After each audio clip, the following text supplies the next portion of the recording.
All right, hello. Welcome to Adventures in Lollygagging and Friends. We're here tonight playing Monster of the Week, continuing our family Splatters campaign.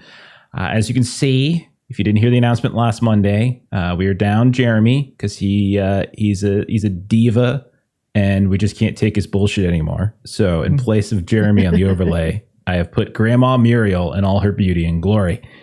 And maybe if Jeremy makes enough mea culpas, we'll allow him back on the stream, but probably not. I don't think so. I think he's been just sort of coasting along too long now. You know, a little too much. Someone's got to take him down a little. I think so. He's a little big for his britches. Everybody likes him. Yeah, that's what he thinks. He's like, oh, everybody likes me. This stream's gonna fall. Are you guys sure you're gonna play without me? That's what he said to me. He sent me a message. He's like, you guys sure you can do a stream without me? I don't know. And we say all of these things because he's going to listen to YouTube. He is. He's totally going to listen to this. Hey, Jeremy. What's up? Hey, Jeremy. Hi. So, but no, we should have Jeremy back for the next Monster of the Week session. And we will, at that point, I believe we'll be starting up. I shouldn't say this, but we'll be starting up a new one, starting up a new scenario because we're going to finish this one tonight because this is part 2 of the might finish us tonight. That's fair. That's certainly possible. Certainly possible. So if you guys didn't, I was mentioning this to them on Zoom before, but for those of you watching, if you don't remember, Jeremy's character Corbin, who's Adam's Caleb's brother, he had a bit of his magic kind of go sideways, and he started honking like a chupacabra, and so that's just assume that's what his character is doing throughout the next 2 hours. He's just wandering around the background, trying to communicate with people, but unable to. So, all right. So why don't we go ahead, let's introduce some characters, do a little summary, and then we'll get back into it. So, Chuck, tell us about Phil Theodore. Hey there, everyone. I'm Phil. Nicest guy you'll ever meet. Older brother of Donna. I got a new pair of New Balance sneakers. And I'm just happy to be here, everyone. Nice. Phil is the mundane playbook as well, which is why we have golf course in the back of Chuck's. So stupid. One week you're playing a disembodied head, and the next week you got a golf course at the back. Oh, that's good. Range. Yeah. All right. Next up, we've got Bert. Bert, tell us who you're playing. Well, I go by Anton. Antony. I drop the I because it sounds a little bit too old country, old world, and I'm trying to fit in here. I'm probably the old man of the group. I like my clothing a few decades out of date. I'm presently wearing a straw boater and polyester. Yeah, I like polyester. It's a wonderful fabric. Yeah. We just watched this weekend. We just marathon the Fall of the House of Usher. Full check. Oh, okay. Okay. And there's some of the flashbacks are from 1980 or 1979, and so like you can see some of these suits. I'm like, yep, that's what Anton looks like right there. Exactly. That's what Anton's wearing. Nice. Yep. Ashley and I are finishing that after the stream tonight. Nice. I'm officially a gumshoe, but I also like to think of myself as more of a truth reporter out there. No. Sure. Fair enough. If we survive this, I will have to put this to out on the net or the BBSs. All right. And I think you made a friend of a vagabond behind a diner last time around, and the two of you commiserated about the aliens that are in the area and taking over and all that kind of stuff. So officially canon. Taken over. It's taken done. over. That's true. It's already happened. It's already happened. So, that's why the tinfoil hats don't work anymore. They're already in power. They don't need to control your minds. They control everything else. Were you a fan of V back in the day? The old V? Yes. God, I love V. Yeah. Anyway. All right. Next up, Melissa, tell us about Donna Theodore. So Donna Theodore is, as mentioned, younger sister to Phil Theodore. granddaughter of deceased Grandma Muriel. She kind of took this up as so she is the wronged playbook. So she's all about this. She went to, REI or Cabela's or one of those places and looks geared up head to toe, like she doesn't quite fit in doing these things, but this is what she's doing. And we learned the last session that she is a bit of a Karen, apparently. She did not make friends at the diner as she asked for a strawberry milkshake so that one would be made with fresh strawberries. And that did not go over well with the waitress in the diner. That's true. That's I'm sure. I wrote it down. So you now have there's going to be a vendetta from that. Waitress is going to hunt you down for the next. That's what it is. It's going to turn out you're going to find her at the very end. She's going to pull the mask off, and it's going to be Dr. Kreplesko underneath it. And that's he was right there. He was in your grasp. And then finally, Adam, tell us about Caleb Redding. What? I said, tell us about yourself, Caleb. My name's Caleb. Cool. Good talk. Brothers with Corbin. Mm-hmm. Yeah, man. Like, tells me to do shit, I do it, and I get it done. But yeah, man. I got family here. Sometimes we come across people. They tell me not to eat them. Yeah. Sure. Yeah. All that's accurate. Everything was very accurate. Okay. Fantastic. All right. So that's going to be interesting because Corbin's not here to tell you what to do. Because every time he talks, he just goes or something like that. So I'll get right on it. Okay. You just have to interpret whatever it is that he was trying to tell you. Yeah. Then We were just going to find you in a car just honking the horn. That's what you wanted, right? You wanted to bring him to us? Well, you guys left a car Must outside be. down the street.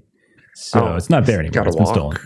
Yeah. A ways down the The road. chupacabras have stolen it, and they're now joyriding all the way down. That's my truck. You get back here with that. Donna's not having this. Sorry. Wait. Yeah, we've How heard long it. has it? How long has it been since I've eaten the people, the dead people? That was on the road. Not long. Yeah. We're picking up pretty much right as we started. So like an hour at most, I would say. It's not been long. Okay. Well, I've got a rule I made up last time. That's like if I've had human flesh, I'll be a little bit more cognizant. So yeah, we'll do that. Some pep in your right. step. Yeah. All right. Well, let's get going then. So we started up with the family, you all, having received word from your grandmother Muriel's former lover, Jesse Chavez, who was in a desert town called Mountain Willow, we'll say New Mexico. And the message was about a week old, but he mentioned having a lead on Dr. C, Dr. Crepuscular, something like that, who everyone presumes is responsible for the death of Grandma Muriel. And that was enough to kind of basically lure you all into the investigation. And so you stop at a diner, as has been mentioned, along a main highway. That's where you learned about these dead travelers that had been found over the past couple of weeks that were completely drained of blood. And you also spoke, as I mentioned about with Anton, to a vagrant who believed that aliens were responsible. Then you kind of got directions, or sort of to where Mountain Willow was, because it was a small town up in the mountains, kind of away from the main strip, or the main highway. And that's when you discovered more bodies on the road. Everything was extremely dark. You've been driving for a while. You hadn't seen anything. And as you investigated and looked at the bodies, you learned that they too had been drained of their blood. And they also had these 3 triangular puncture marks on various parts of their body. And they carried identification that put them or pegged them as inhabitants of the town of Mountain Willow. Specifically, there was a deputy, Harry R. Truman, not to be confused with Harry S. Truman, Bobby Smith, because I couldn't think of a better name, and Sherilyn Fenn, because I started pulling up names from various movies that I know. So then Corbin cut off a finger, decided to make it into a magical compass, and that directed you all to the downtown area of Mountain Willow. And when you arrive, it was basically like vacant. There were bodies on the ground. No one was down. No one was active. And then all these bestial chupacabra-like creatures started to attack you. And they had these tri-fangs in their mouths, and they had this ability to communicate with one another, this weird kind of bark, yelp, goose thing. And you fought off a round of them. But then they called for reinforcements. More waves started to show up, and you retreated into a place called the Monumental, which is a movie theater, this old-fashioned movie theater in downtown.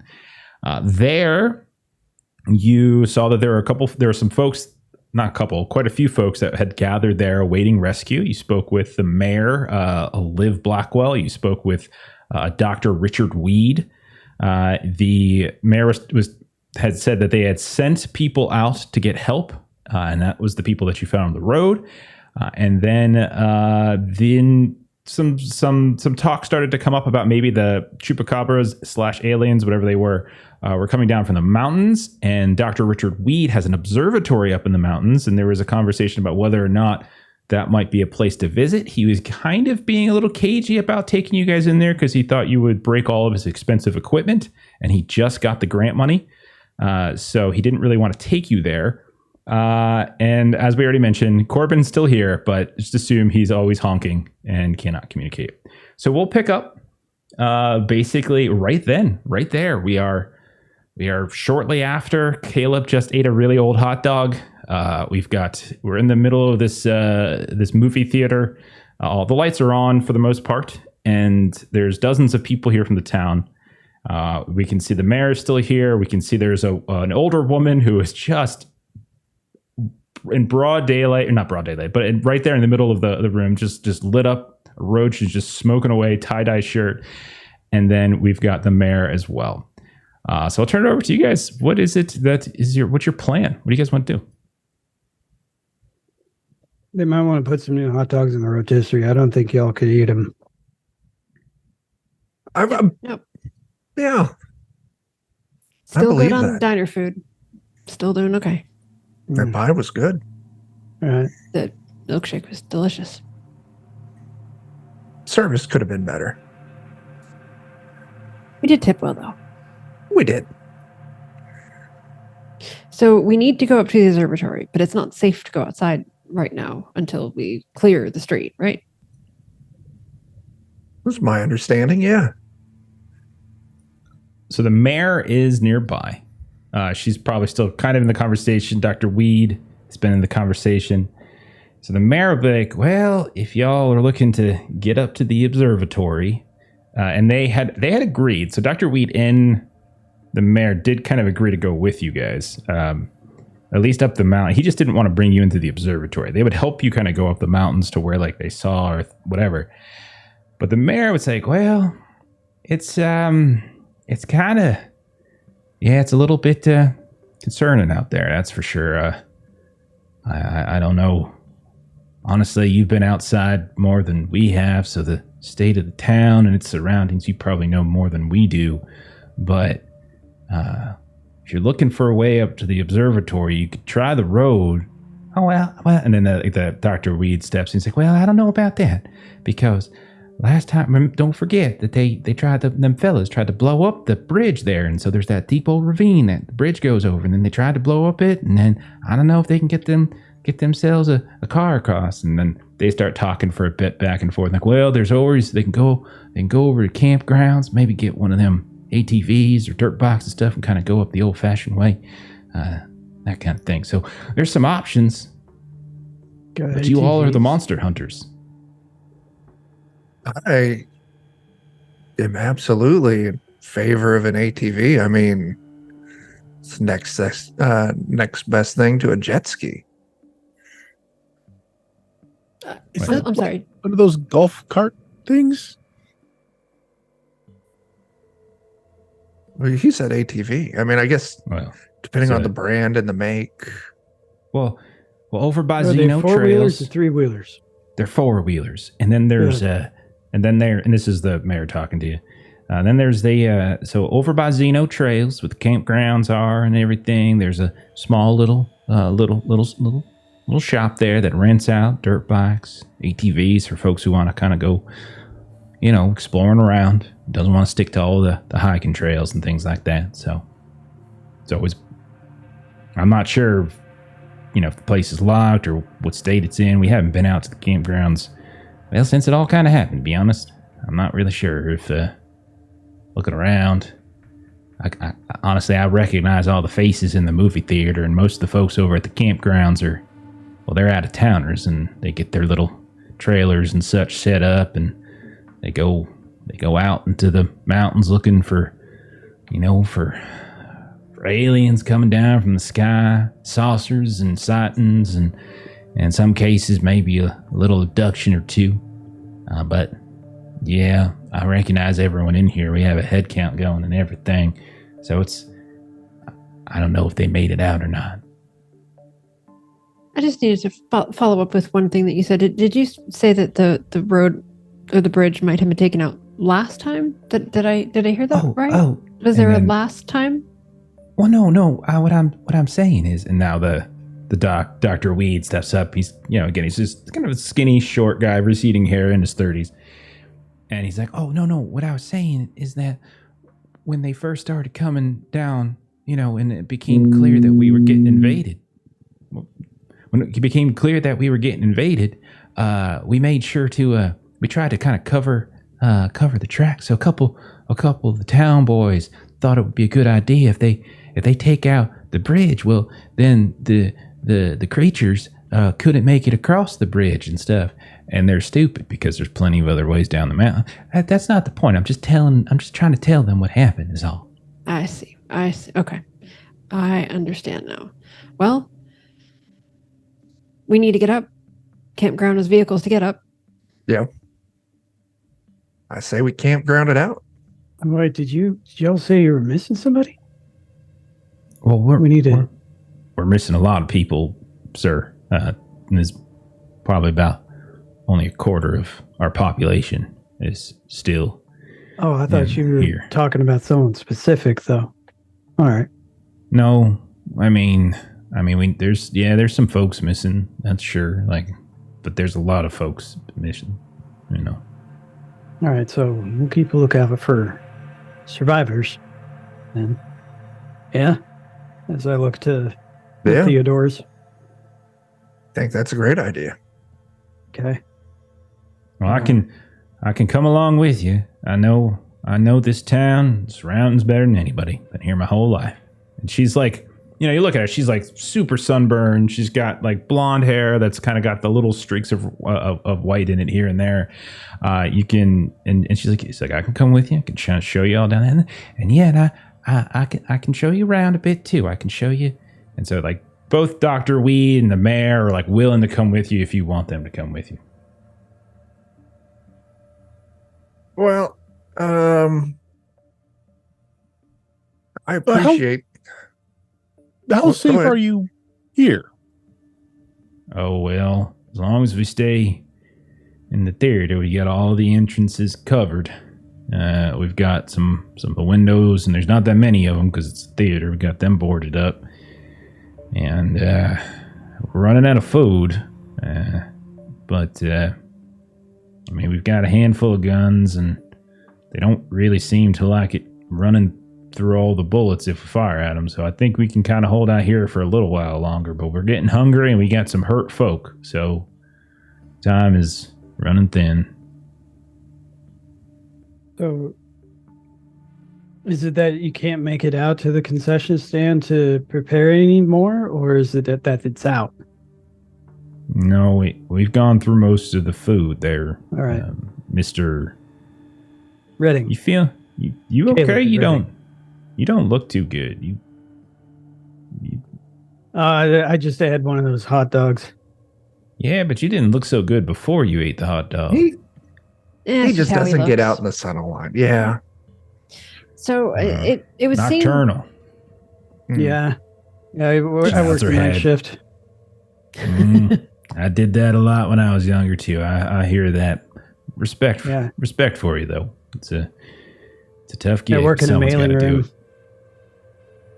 it. Well, Mr. What was your name again? I'm afraid. I know Redding. you just Redding, Mr. Caleb Redding, Mr. Caleb Redding. You work in a mailroom. Yeah. You're in my tiny town as a monster hunter. We're on vacation, right? We got the. You didn't tell them we're on vacation, folks? We did not. No. And so I'm thinking maybe the mayor, like it sounds like you're the mayor, people look up to you, so maybe you That's should me. stay here with the people that look up to you, and then maybe we can take the doctor with us and kind of, would not want both of you to be with us because this is kind of a dangerous thing to go off and do. So like someone should stay here and maybe someone could come with, but I think that's fair. Also, we go through the campgrounds. You know, all them campers, they're going to have coolers loaded full of hot dogs, hamburgers. We could bring some of that back. Make sure you all got some food too. Good Yeah. old 4th of July That would be tailgating party. Just inside. that would be wonderful. Though we do have a no fireworks policy on the count. You know, we don't want to. Forest Yeah. fire. Yeah. Oh no, we don't want the fireworks to go up and hit any of the passing alien craft that come and go. We don't want to cause like an intergalactic incident by accidentally taking one of them out of the sky. You see. You know, that's absolutely fair. I was about to judge you, but then I remembered last thing we did is fought a shoe store. So that is good thinking. That is smart thinking too. You know, no telling how they could interpret that. You fought a shoe store? And you never know what species of alien you hit. I mean, if you hit the wrong one, Mhm. That's And true. if something does happen, that would be like an intergalactic thing. You'd want to make sure that they stay planetary, because if they're no longer planetary, it's intergalactic. And Donna's Uh-huh. just sort of spinning her knife Mhm. around and she's just sort of like kind of flipping it in her hand. We're Mayor, stay, Doc, go. Yep. Yes. She's just like flipping her knife. Well, okay. I don't know the layout of everything as well as the mayor does, but I've been here. I know it well enough, and I know it better than you all. I've been more than happy to help. Absolutely. Okay. Sweet. As long Let's as we're go. not going to actually go inside I don't want to break any of the equipment, right? We're not going to do that. I can take you up and we can look around the ridges and all that kind of stuff, right? Absolutely. Okay, fantastic. I'm glad to hear it. Okay, I'm ready when you are. Ready. Okay. Okay. Just impatiently flipping her knife. Talking about the ridges and all. What's your name? I wasn't Me? paying attention. Yeah, I'm Doctor. sorry. Dr. Richard Weed? Dr. Richard Weed. Yeah. All right. Sweet. Let's go, Doc Thank Weed. you. I'm sorry? Doc Weed. Oh, I thought you said something else. Okay, yeah, No. okay. No. Y'all gonna protect me and such. I'm not much one for fighting. And he's like kind of putting his own little like hiking backpack. I'm not really much one for fighting. I got like flares and things if we need 'em. That's just fantastic. All right, so you guys, so he can kind of direct you to their campground site, which is called Xeno Trails, Xeno Trails Camping, whatever. And around there, there's all sorts of stuff. So the question, I guess, I just want to kind of throw to you guys is, when you peek out into the road outside the Monumental on the main street, you can see shadows up on the roof. Now it's still nighttime, but there's a handful. There's not a ton of lights, but there's enough in like the immediate area to cast some light here and there. But you can see that there's some shadows up on the roof. You can see some down the alleyway. You get the sense that they're still kind of lingering around. So And did we go up a hill to get here? Like, is this up a hill? It can be, sure. We were running up that hill. Sorry, brother. What were you going to say? no, I thought it was up a hill as well. Yeah, sure. Up a Down, hill. went further up. Maybe gotta we go can farther up. find if films, because this is a movie theater, right? So like maybe I'm thinking something round that'll go rolling down the hill and get them to go chasing this thing rolling down the hill, and we go up the hill. We could do that. Okay. Okay. I mean, if you're looking for something round, I guess you can do a little investigate roll. I guess see if you can find something that might work well for you, Don. Sharp. Did the Okay. projector still work? Could we project like a moving image on a wall of a nearby house, and maybe that motion will attract them? Well, we could. We don't have a ton of juice left for the generators, but we could do that for a little while if that's the plan. Or we could stop at a gas station and get more fuel. You got any empty tanks? No, I don't think we do. I mean, Oh, we have like little ones and such, like that you carry Yeah. along. Those Fair kind. enough. I'm gonna go over to the concession stand area.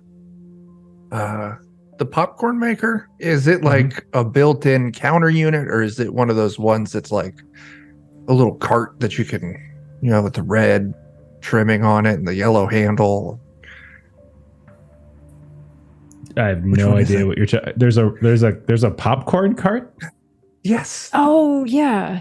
Like See? Okay. I knew Some what of you're them are talking about. stationary. Some of them have casters on them. Okay. How about Okay. that? Well, which one do you want, Chuck? I want the casters. And like, Then- if we're looking for something round, we just push this out the front door. Well, Donna, Let how did you do on gravity your take roll, it. by the way? I rolled 2 6s, so it's an 11 total because I have a So, +1. I will say that there is most certainly a on wheels, on casters popcorn cart. Whatever it is you want. Nice. Yeah. That is there. I feel like Donna was like, yeah. I'm gonna go like upstairs. I'm gonna find like the canisters at the filmer, and then Phil's like, "Ord that thing right there, his wheels," and he just pointed to the popcorn. Just a thought. No, you're right. That will make a bigger noise, and it will also go down the hill. Okay. So I hear two plans. I hear plan one is the popcorn stuff. Plan two is to use the projectors to project a movie like out a window onto a wall or something. Is that what I'm hearing? I mean, yeah. Okay. And then once you see them going, is when you actually start trying to like run off and like once you feel like you got them distracted. I think this sounds like pretty damn good. Let's say, since there's sort of two things going on, I'll have somebody roll an act under pressure for the group. Take a +1 because there's multiple plans going on, and like so whoever's kind of coordinating the time into this, whoever we think that would be, just roll that act under pressure. That cool. Anton, are you? Or I can do that. Act under pressure, you said. Yeah. You said take a +1. Yeah, just take a +1 because we've got two different plans kind of moving here. Yeah, I didn't do the +1 in there, but You still did pretty damn well, Yeah. though. Yeah, fantastic. So 13. Wow. you may choose to either do what you wanted in something extra or do what you wanted to absolute perfection. So the plan, what you wanted to do was to cast, you wanted to cast this projection onto a wall outside to cause some visual distraction. And then you wanted to have this popcorn maker roll down the hill, popping away. So I think I want it executed to perfection and that it distracts all of them. Oh, If that's- okay. I think that's the option. Absolutely.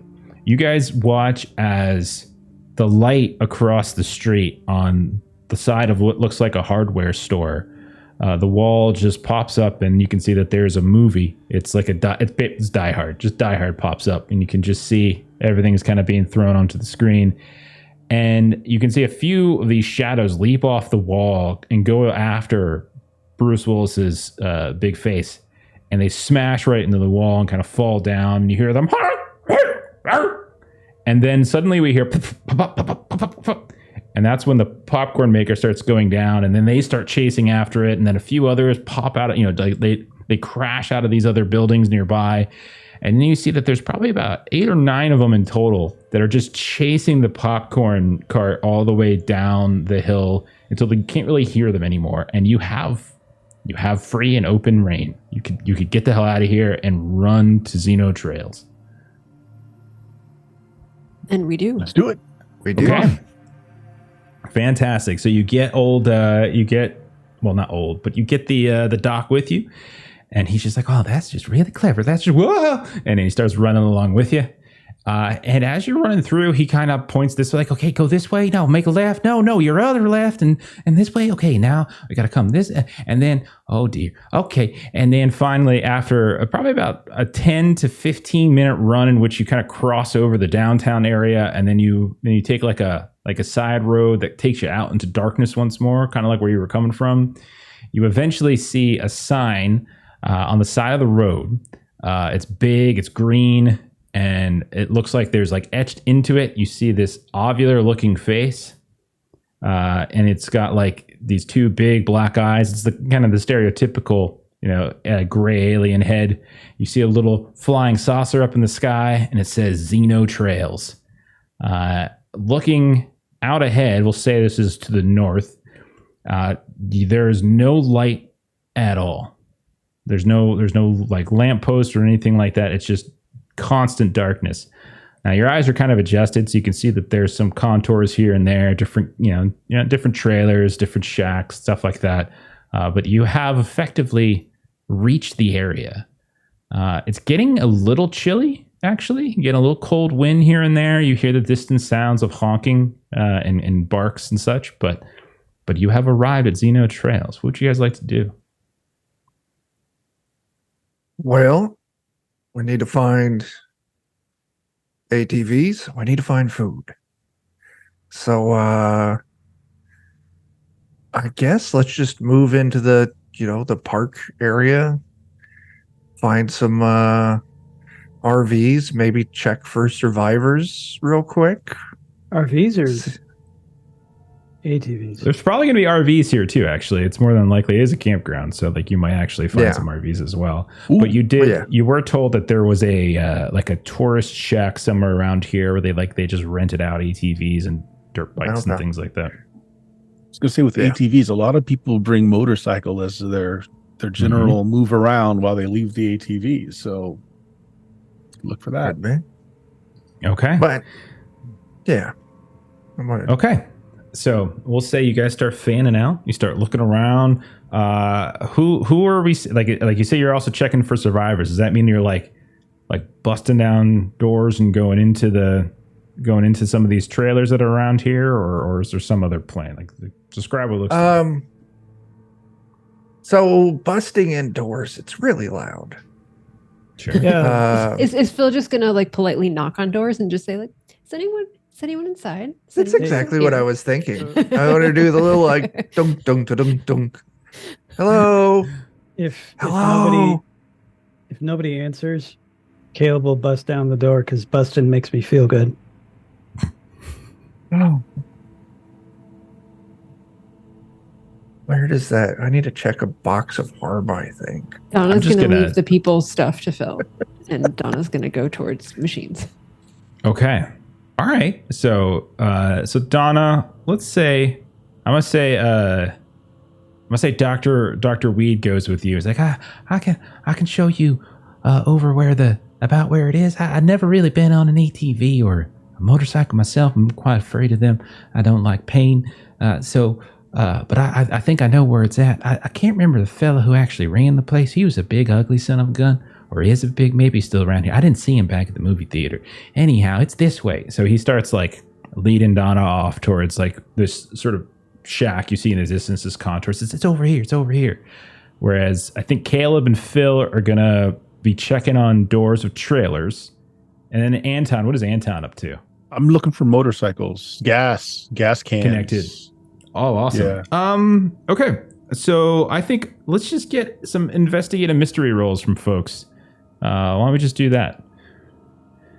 So, and we'll sort of do a round. So Donna, you can do one with the Dr. Weed, Phil, and Caleb are doing one, and then Anton doing another, as you're all just kind of looking around for stuff. Am I assisting him, or are we both rolling? You can just do an assist and just +1 it over. That's fine. Hey, dude, look at that. Oh, yeah, absolutely. Oh, I forgot to hit the +1. That's a 9. Okay. All right, so let's go through these one at a time. Anton, you have broken off and you're looking specifically for any signs of gas, any signs of motorcycles, or any other vehicles that are kind of attached or parked or something like that. Looks like you got partial success. Okay, you get a hold one. You can answer one of the following questions. So I'll say this. As you're walking around, Anton, and you do split off for a little bit by yourself, you can still hear Phil and Caleb. They're within earshot. It's not like you're like completely off on your own. But you do come across on this kind of gravelly ground, just this streak of dark mud, and it looks like there's some blood trails in it, and it looks like something has been dragged through this gravelly area, and then it comes right up to the edge of like the parking gravel, like where like people might sort of enter in here. So you get to ask a question, like what happened here, sort of creature, what can it do, that kind of stuff. So what kind of question do you want to ask there, Anton?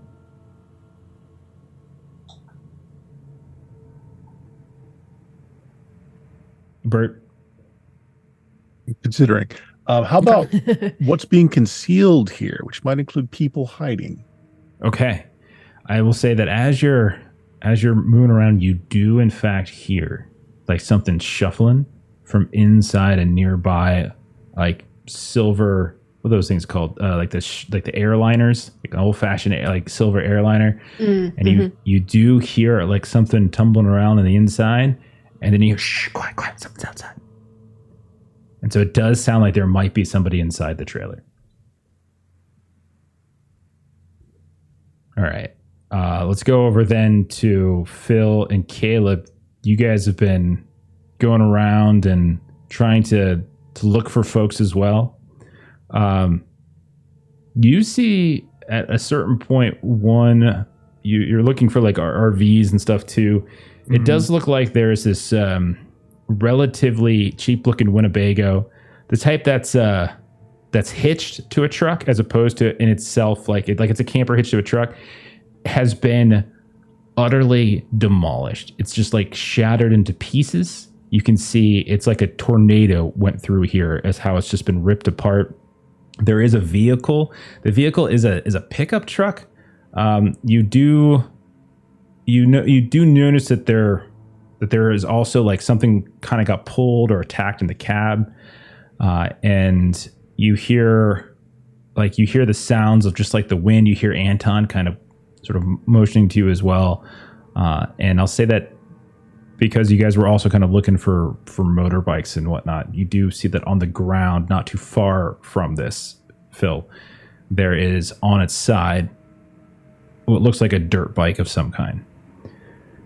So you get to also ask a question. Caleb, I was thinking, what happened here? You cool with that one? Yeah. Okay. Yeah. You start like poking around and some of the rubble, and you find scales. Scales not unlike the creature you fought before. You see massive like paw prints, like bigger though than the one that you fought. You also see like there's similar to what I was describing with Anton. There looks like there's drag marks coming away from this place. So it looks like either a handful of these chupacabra creatures and or possibly one very, very big chupacabra creature smashed this thing to bits and dragged away whoever or whatever was inside. That is concerning. There are bigger ones. We gotta go get him, dude. Getting them may not be totally doable because they may not be them anymore. But at least wherever they took them could be a den, nest, ground zero kind of thing. Yeah, so just gotta go like quiet, like, right? Well, let's meet up with the others first. All right, We still got to get to the observatory. and then we're gonna All go right, get it. Donna. Let's kick over to you then, as you and Dr. Weed head off in a different direction. So same thing for you.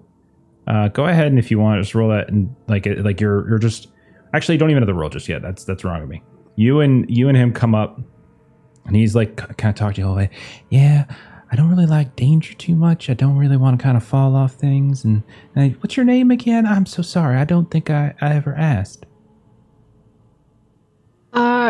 Yeah, it's Donna. How old does Donna look again? She is mid-20s. Okay. Donna. Oh, that's a lovely name, Donna. Donna, you married? Is it just like, oh, I think it's right over there, right? No, oh no, see that? I think that's the wash area. It's that building over there, and he kind of points to the next one. He's like, are you married, Donna? Is that relevant to what we're doing? Oh, I'm right just this making minute? conversation. I'm just making conversation. Is all. Oh, That's all. Okay, that will keep you calmer as we're doing this. Okay, sure. No, Dr. Weed, I am not Oh, well, married. that's okay. That's all right. That's fine. Like, girl power, right? And you kind of, yeah, sure. And so, Are you married? me? Oh, no. Just haven't met. Well, I met someone recently that I am a bit enamored with. However, it's not that kind of relationship. But you are enamored with them. Yes. But they're not She's- enamored back. Oh, no. I think she's quite. She very much enjoys my company, and I hers, and it's a symbiotic relationship. You understand? It's like I help her. Platonic? You mean platonic? That's what, when you're friends, it's platonic, right? Oh, sure, that works too. Yeah, of course. Sometimes that's the most rewarding kind of relationship. I mean, I haven't heard the word symbiotic since like biology class in high school, and that was like animal stuff, like animal relationships. Oh, well, no, I mean symbiosis. And she's sort of is looking just- at him when she says animal relationships because he's being a little squirrely. Okay. Go. So if that's the case,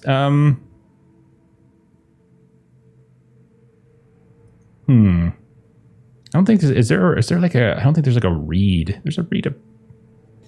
No, Roll like read a there's bad situation. manipulate someone. I don't think you. Okay, if you want to roll that, that's fine.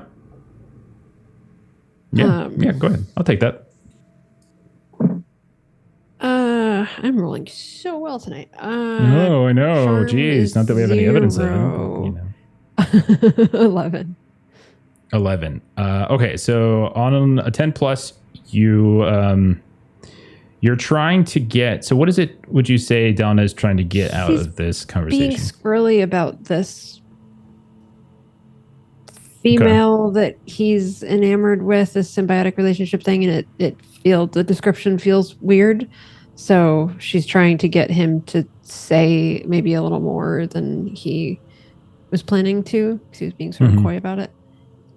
Okay, if that's the case, on a 10 plus, you get what you want. You get +1, and you also get the mark experience. So, well, now that you mention it, she is not, in fact, a human woman. But that does not mean that the relationship does not have value, and that there isn't ways of communicating. And But definitely not girlfriend. Then I see why you said that. Oh, of Definitely course not. Yeah, Of course not. That would not be. Would you like to meet her? I would love to introduce the two of you. I think she would be able to get quite a lot out of you. Yeah. I believe that that is something that we should do. I mean, when someone says, "Hey, I'd like you to meet someone who's special and important to me," how rude would it be to? But we sort of need to take care of the things. Oh, first. right. We Let's need get to them. find the ATVs and all let's that go with first. Right in there. Right. Yeah. I think it's right Yeah. there inside there. See that door right there? You look way. I'm not a very strong man. You might want to go first and just knock the doors down there. And Donna at this point is gonna like look back to see if like Anton or Caleb or Phil or anybody is like in No. eye shot whatsoever. No. They're a little far away. Donna is considers herself a badass, so she's just gonna be like, and Okay. in the door she goes. Okay, yeah. And so you just kind of lay a shoulder, and it's not difficult, no roll necessary. You just kind of She shoulder will, into it. Though, leave something just outside the door. So I imagine she's got like maybe like a carabiner or something maybe around her belt that doesn't currently have anything, that might have like something on it that she doesn't really need, but she's going to drop it outside the door just in case she doesn't come back outside this door, that there will be evidence that she went inside. You bust inside and you do see like it's a little garage with a handful of ATVs, four-wheelers, and a couple dirt bikes and such. It doesn't look like they've been, like anyone's been in here in a while. I'm assuming you have a flashlight, kind of flashed around and stuff. And see, like I said, like that, but see, didn't I say this? You can trust me, right? I was helpful, wasn't I? I'm sorry. And there are ATVs or motorcycles inside here? Yeah, there's ATVs and there's motorcycles, or dirt bikes, I should say. There's a handful of ATVs, four-wheelers, and a handful of dirt bikes. We got keys? Oh, I'm sure they're around here somewhere if you just want to go kind of poking around. Well, you take that one right there. Like, we're not all going to fit on one of these. We need I'm enough not going to for drive all one of of these. us. You There's take no way. that one. No, I can't drive these. No, I could barely drive a car. You're just going to back it out the door, and then my brother will get on. Just, you take that one, and I'm going to take this one, and I'm going to go at the end of the row. No, I don't think I'm going to do that. No, I don't think I'm going to do that. I am regretting my decision to bring you. I definitely should have brought the mayor. This is not the way to go. She says as she goes, and well, you could be more helpful and stop saying no, and then I would not consider you not useful at this particular moment in time. So you see, yes. you see. Oh well, I thought we were friends, and so I guess if we're not friends, I don't have to be friendly no more. And you see him like pull out from his pack. You see this like stick of some kind, and you just hear him bzz, bzz. It's like, if it works on them, I'm sure it's going to work on you. Now, you just stay right there, and I'm just going to come and zap you just a little bit, and it's not going to hurt. And so he comes like running up to you all tentatively. All right. So what does Donna do? Pulls out her 9mm. Okay. You're just going to shoot at him? You're just going to shoot him? You're just going to shoot him? In the leg? Okay. I mean, first it's going to be like if he stops, and then if he's a moron and doesn't stop, then he's going to get shot in the leg. His name is Dickweed. He's not going to stop. I know. Go ahead and roll kicks of ass. Roll kicks of ass as you try to shoot this guy in the leg. All right. Tough is +2. Now, this is when my rolling is going to stop being good because I've been rolling 5s and 6s all night. So this is going to be where, oh, no, hey, it's a lolly and a 5. Oh, hey, look at that. Oh, yeah, I'm sure it is. Sure. It's a 14. Melissa cheats. Okay. On a so on a 12 plus, I can inflict double the normal harm. I can drive the enemy away in a route, or I can hold disadvantage. Well, nobody else is around here to get a +1 forward, so. That could still potentially happen, like, because they're going to hear the gunshot and I assume come running, or at least, well, maybe not. Maybe they're like, we never really liked her much. We saw what happened at the diner. I'm clearly. So what do you want to do? I mean, person.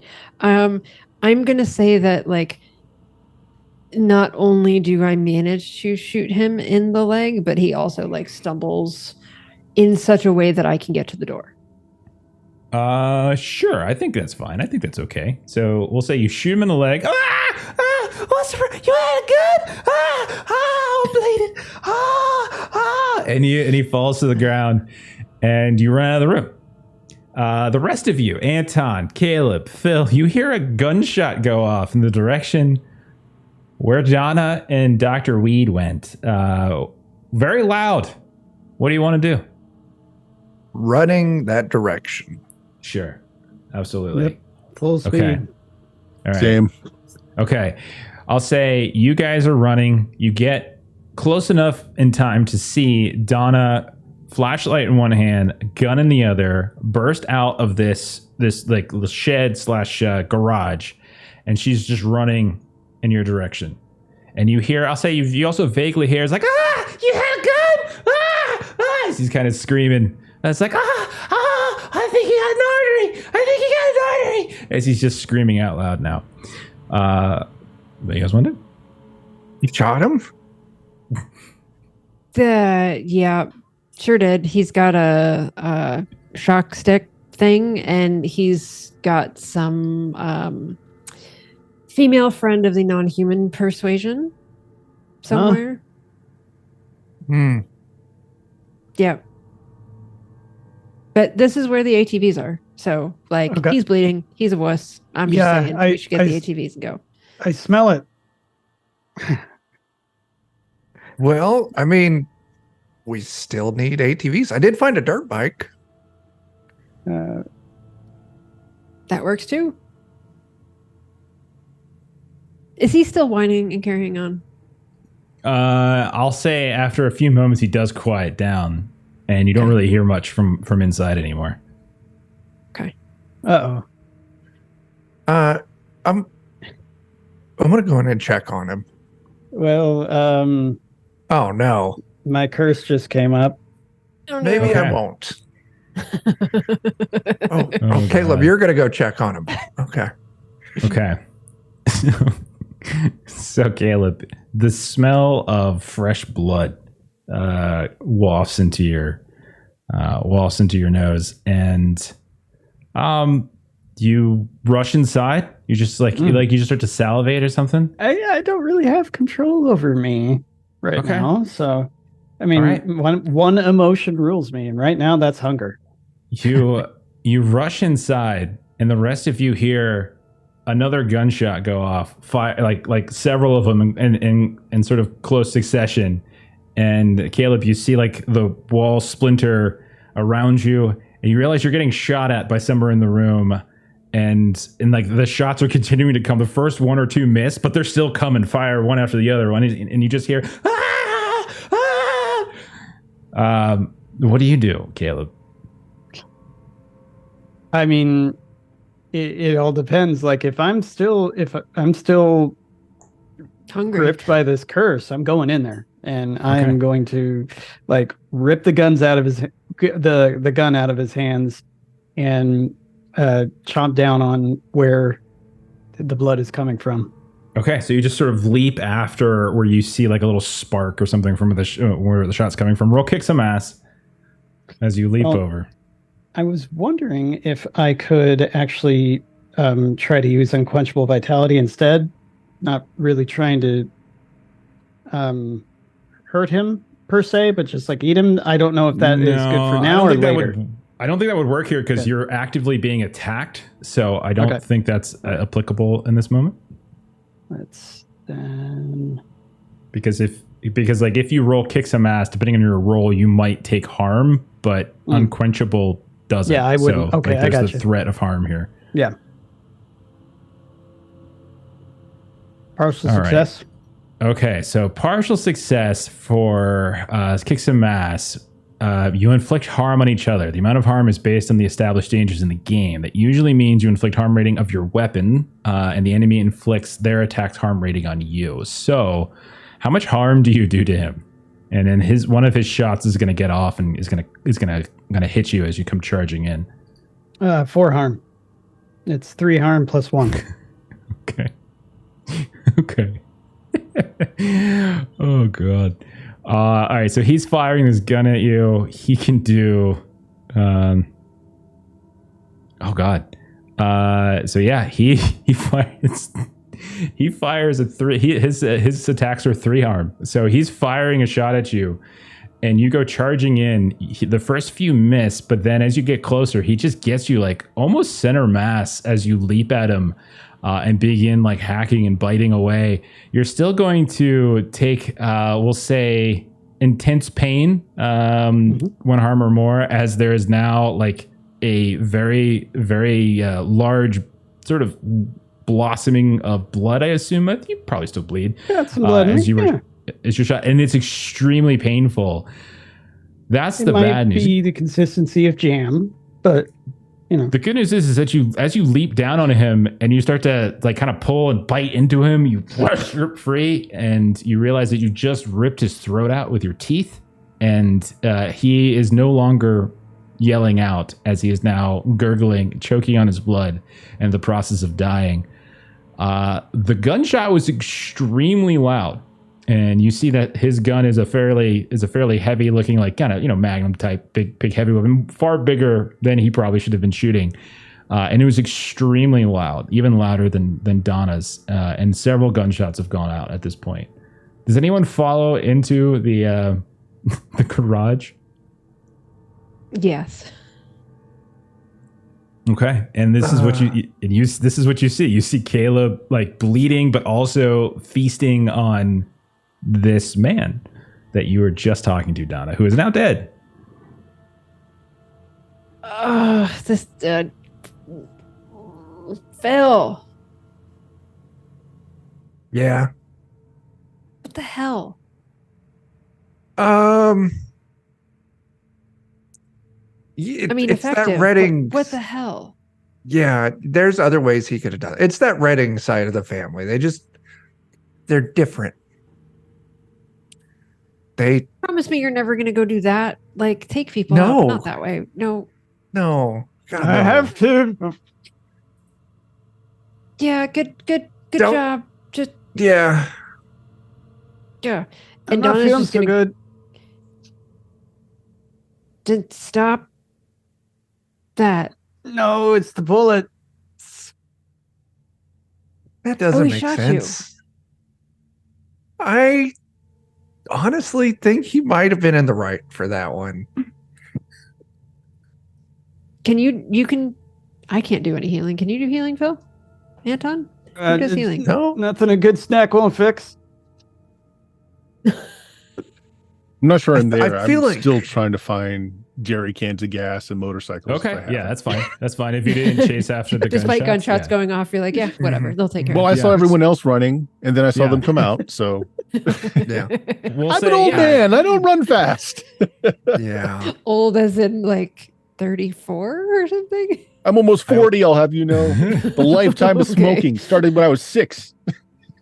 We'll say yes. You're able to find some gas cans here and there. Absolutely. You do also hear whispers still coming from that airliner kind of like, what was that? It was gunshots. Shh, be quiet. We don't want them to come in here either. Shh.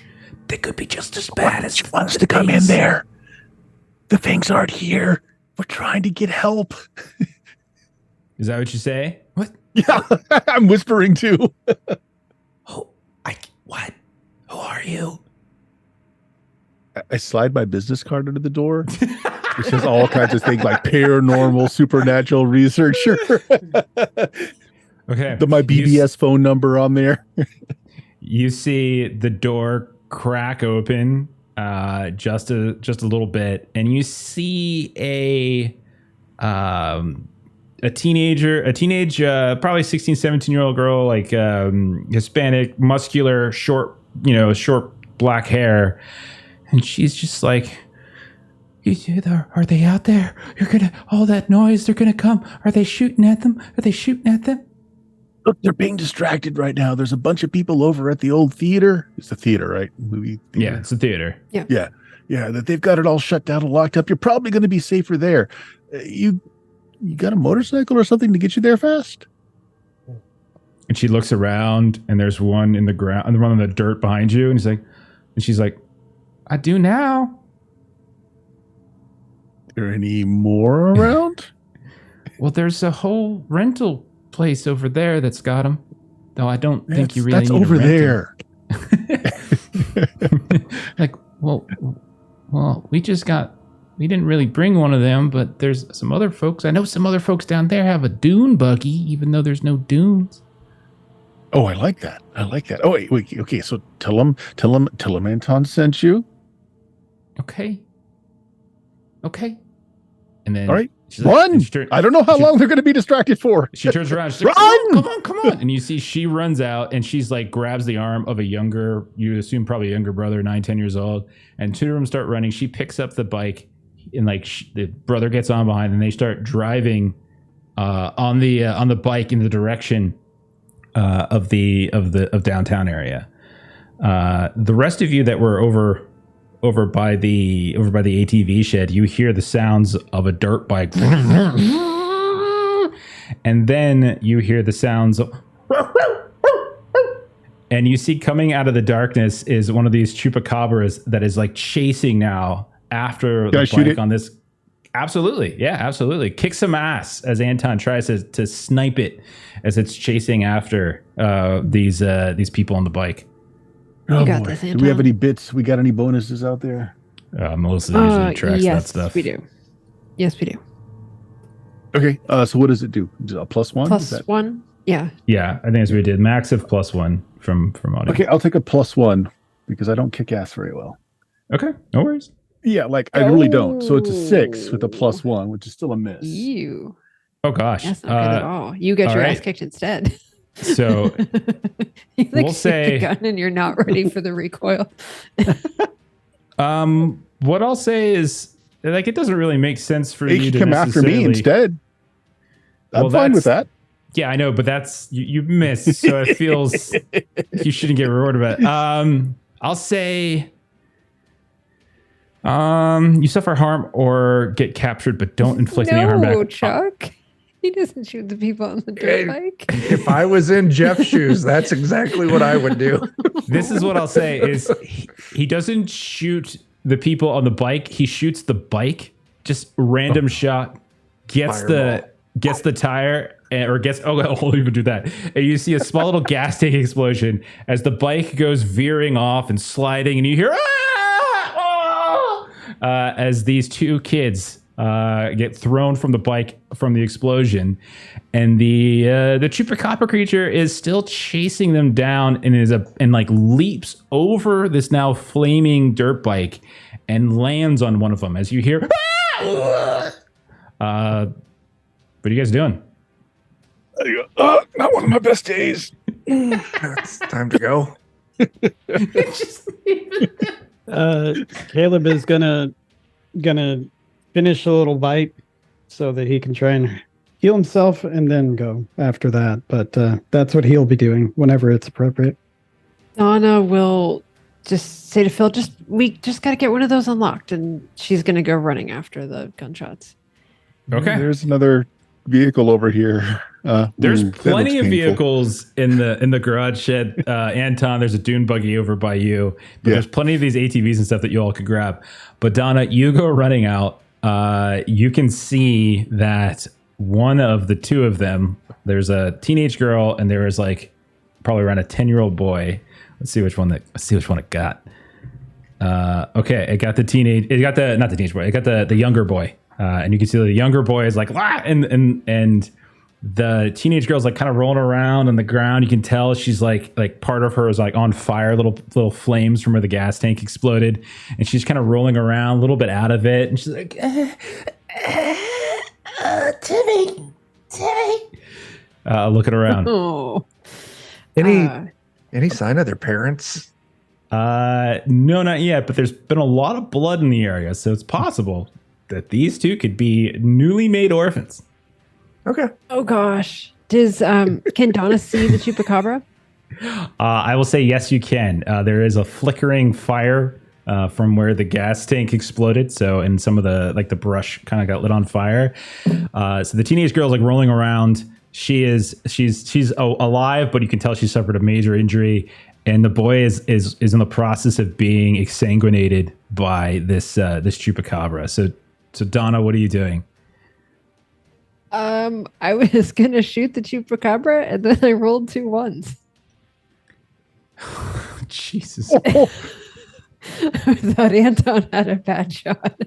These kids were not meant to be. Dear Damn. God, I know, right? Dear Oh, God. crap. That's just Is that is Snake Eyes like a special crit fail in PPTA? Does anyone know? It should be. I feel like it should be. I feel like Snake looking Eyes is for just it, and awful. I don't see it. okay. I'm looking. I don't see. Sometimes the skill itself has a particular Yeah, thing. I don't see anything for kick ass. Yeah. It's just miss. It's You get your just- ass kicked instead. Okay. I think you're using. Okay, so you're using whatever gun you have. I'm gonna say your gun malfunctions in your hand because yours is a double one. It's so bad. It's gonna kind of explode or malfunction in your hand, so it'll be broken. And not only that, go ahead and take a point of harm. We'll say from this as well. As your hand like kind of suffers from like this jam or this explosion in the gun itself that suddenly burns your hand. So it's going to be we'll call it I'll just do intense pain again. So like your hand is just killing you right now as your gun is broken. So I have what doesn't kill me. So if I have suffered harm in a fight, apparently also harming myself, I get +1 on going until the fight is over. So, Okay, well there you go.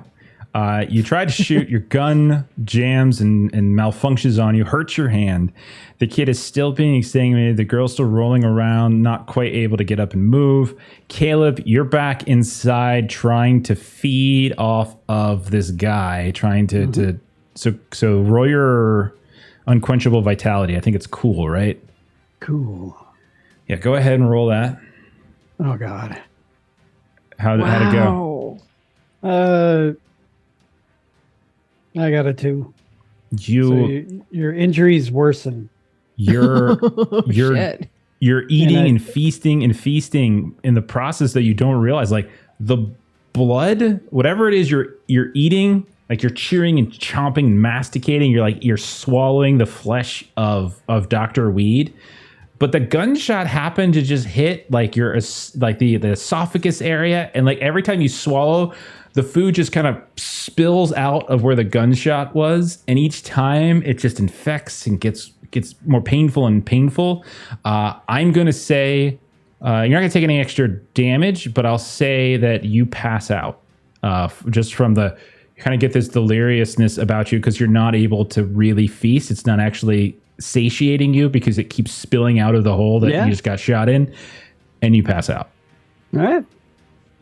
Okay. I'll turn. Phil, you haven't done anything yet. What are you doing? I was told to get the keys for the ATVs, so Done. No roll necessary. Even under pressure, I don't even think an act under pressure is necessary. You grab the keys, you can get on an ATV, but you look down on the ground next to this ATV. The partially eaten, now dead Dr. Weed is on the ground still. He's still dead. Nothing's changed there. He's got his little backpack and he's got a little stun stick and a gun. But then you also see Caleb has passed out over, and there is this like half chewed pieces of human flesh that are oozing out of his chest where he got shot. I will grab Caleb and just throw him over like the old like deer hunters. They just throw it over one of the defenders or something. Just toss him over there. Be like, man, you were making it really hard for us to pretend that you're not a zombie. You hear this wheeze as more stuff comes out of that hole. Okay. Oh God. I'll come back. Is this dude's? Are all of his fingers still on his hand? The Dr. doctor? Weed? Yeah. Have you been eating his fingers, Caleb, or what have you been eating? It was mainly his thigh, although I did think about the finger food, but I didn't get to it yet. He still has all his fingers. He's still got his little pack. He's still got, he's got a couple little belongings and things here and there too. Okay. Grab his bag for his keys. I suddenly hear the voice of Donna in the back of my head. Like, Always crap. take the keys. Okay. I will grab his pack as well. And then I will drive out to see the mayhem. Yeah. And so we'll come back to Anton. You're a little bit of a ways away from where the craziness Dune is buggy. happening. Going for You're the just dune running for buggy. the dune buggy. No problem. I'll tell you this. It's a little less clear where the keys are, because this isn't this is just someone else's stuff. So go ahead and roll like an act under pressure to like find him quickly, or to like hotwire it quickly, whatever works for you. But just something to sort of move fast. Okay, how about no keys, but I do hotwire it, and it's a little janky. Okay, I think that sounds great. So yeah, you can't find the keys. You're all right. And occasionally you can see it kind of stutters out, and then it kicks out, and you know that something bad could potentially happen. Who knows? But you get it going. Donna, you see Phil bust out of the ATV garage with his ATV. He's got Caleb, who seems unconscious, over the back. Anton is in his doom buggy. This poor kid is being exsanguinated by one of these creatures. His older sister is rolling around on the ground next to them. Your hand is bleeding and it hurts, quite painful. Donna, what are you doing in this situation? Donna thinks that killing these things is most important. So her gun is now not an option, but she still has a knife. Okay. So she's going to go just run, stick it up in the air, and just jump and try to stab this thing. Okay, so you leap across the fire and you try to land on its back and just bury the knife into its back. Roll kick That's some what I ass. try to That's do. awesome. Yeah, I love it. Let us see how the roll goes. I mean, just lie like you normally do. So that is a 4 and a 2 plus 2. So 4, 5, 6, 7, 8. Okay, 2 plus 2s? I don't understand. 4 plus 2 plus 2 for my Okay. tough. So you got an 8. Okay, so an 8 for kick some ass. What that means is that you're going to inflict the harm based on the weapon, but it also means it's going to inflict harm back on you. So Eek. we'll say that what happens is that you land on the back, you stab into it. What's the harm value of that knife? Like, how much does it do? I don't remember. That's unhelpful. Does anybody else have a knife? thought I have a somebody else bat. had a knife. Um, Does Corbin have a knife? I know these things have armor. Let me double check. Yeah, these do have a point of armor. I think what it's going to do, though, as you stab into it, because you're not gonna be able to kill it, because it does have armor, so it's going to be able to shut it off. Just look it up, and we'll come back to it in a sec. It's going to, you're gonna be like stab into it, hold on for a moment, and it's gonna stop. It'll stop for sure, exsanguinating the boy, and it'll start to move around like a bull and throw you off of it. And I'm gonna say you go falling back, knife in hand still, as you manage to rip it out. You don't lose it, falling back into the fire. So you're going to take then, for harm, we're going to say you're taking -1 ongoing, as you have flames, like parts of your clothes are now on fire. And you're like, this is like sort of, it's painful. And then like you go to stab, so it's distracting. Like, what do? You pat something down and then stab, whatever it is. So we're going to -1 ongoing, as you try to like get the flames out, as you try to continue your fight. And so one of those starts now? One of those harm? Yeah, well, it's -1 ongoing. So it's like you take one harm. I'm going to say you're taking harm back from him throwing you off. But the harm specifically is you have a -1 ongoing until like the flames are out and like all that kind of stuff. Okay. And Chuck looked it up. It's a 1 harm for the knife. Okay. Unfortunately, as you stab in, you realize these things have that thick scale and you can't quite penetrate the back. It does distract it enough to come off the boy, but you do remember when you fought the things out in the middle of downtown. Corbin helped with this. They do have kind of a weak spot underneath, kind of in this sort of the underbelly area. So that's the place to kind of attack these things, and it definitely seemed to hurt them. Yeah. Okay. Anton, Phil, you drive over. You're in close enough distance as you can see Donna is trying to 1v1 this thing and not doing so hot. The kids are laying on the ground. You're not sure if the boy's dead or not, but the girl's okay. Well, at least she's alive. And then Donna just got herself thrown into the fire caused by the explosion of the dirt bike. What's next? What do you guys do? Well, does seem, by the way, I should say, it does seem that the chupacabra has now turned its attention to Donna and is about to leap on her. Okay. So Donna is not on the chupacabra, or is she got thrown off into the flames, into the wreckage? Yeah. Perfect. I am just going to hit the chupacabra. He's going to drive into it with the ATV. I love it. Absolutely love it. I'm going to say, I don't think this is kick some ass. This sounds like act under pressure, trying to drive correctly, trying to get. So let's go act under pressure as you try to just ram this thing with the ATV. Okay. Come on, double ones and just roll over both of the kids in the process. Oh no. All right. We got this. God. Oh, that's a good roll. 11. Okay, so act under pressure, 11 plus. You do exactly what you set out to do. You just ram right into the side of this thing, full speed. You do manage to avoid running over and either of the kids or hitting Donna. As it's getting ready to leap, you see it rearing back onto its hind legs and getting ready to leap out at Donna. Just before it fully releases itself, the ATV just, you hear that weird kind of a honk bark as it goes flying through the air and smashes down onto the ground a ways away. Probably not enough to kill it, we'll say, but I will say it's probably stunned. So there's probably a moment here where it's not going to do anything. So what else? Well, I really don't think that's good enough. Okay. Because sure, we can get away, but these two kids, Donna and Anton, done ruined their ride and kind of lit them on fire a little bit, and got one of them turned into a Capri Sun. It worked great the first time. Let's do it the second time. Okay, so you start veering around. The rest of you see Phil veering around, getting ready to do another pass. Anton, was there something you wanted to do before that second pass goes through? As Phil runs over, turns, and lines up another shot. Anton, you're on the dune buggy. Anything you want to do? Is there anything I could do to help? Maybe like cause some noise or distraction so that the target is easier to hit?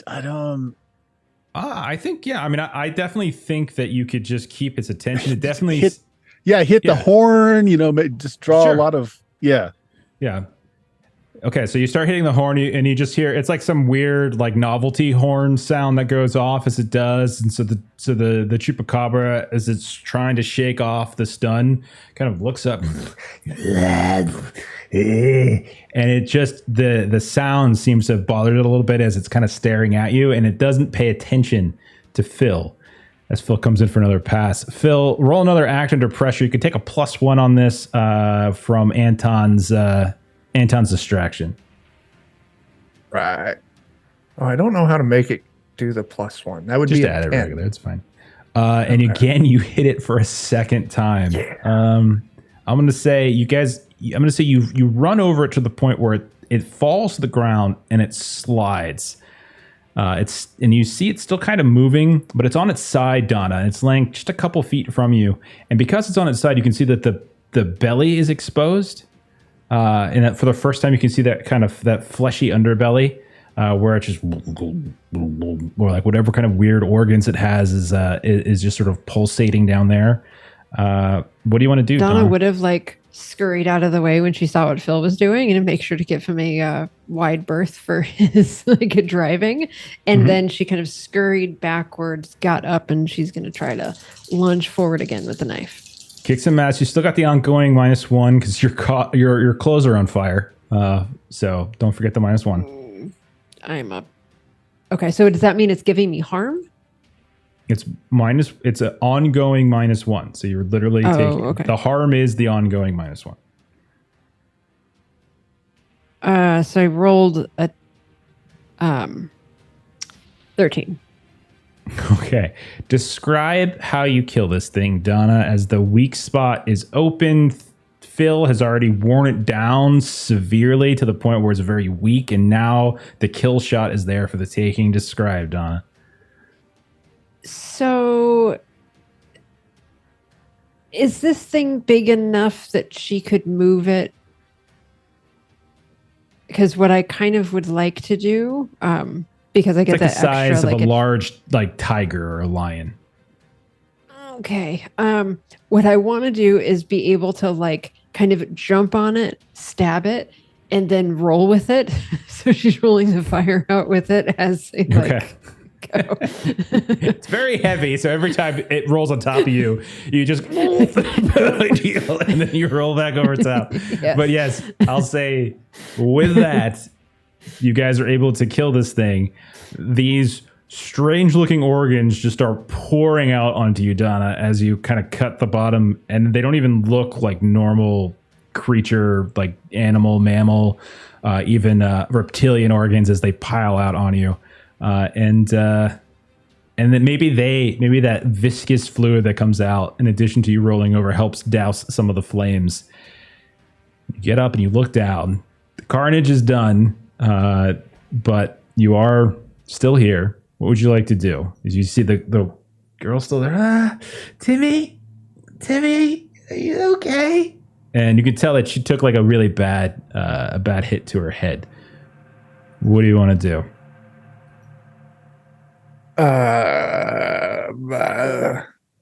Put them in an ATV, not an RV. I mean, an RV, and then we just go. So you could just bring them back to their silver airliner. Yeah, we just take them back to that. Like, we got stuff to do. We'll come back for you. I can't see. Okay. Yeah, just going. That looks nasty. You should put, if you could find ice, put some ice on that. Okay. Timmy? Don't take a nap. Timmy? Is Timmy okay? How is Timmy anyway? I'll tell you what. Read a bad situation. To try to assess. Oh no. Try to assess him. I'm -1 at that, Phil. Sure, I'll read a bad situation. Oh, it was you that. Yeah. Okay. Am I sharp? I'm not sharp, but it's fine. I am not sharp. Damn, that's really good. 9. Yeah. You're sharp. Okay. So you get the hold one. So you can spend the answer the questions, but basically I'll tell you this: he's not dead, but he might as well be, as a good portion of his blood, unless he gets a blood transfusion. Like he does not look good. Like, he should not be as pale as he looks, and you can see that the combination of the accident and he could probably be saved, but it's one of those things where like emergency services need to get to him really, really fast. Yeah, we can't help him with that right now. You could send her on an ATV back to town. She can't see. Her one eye is okay. Everything's just spinning.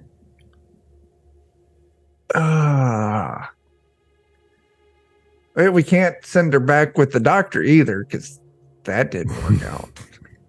Well, No. he was a scientist doctor. Yeah, There let's is assume a there's an actual doctor. doctor. There is a doctor, Dr. Ashford, back in the movie theater. Dang it. All right. We can't. Let's take these kids. I can do it. No, it's okay. I can do it.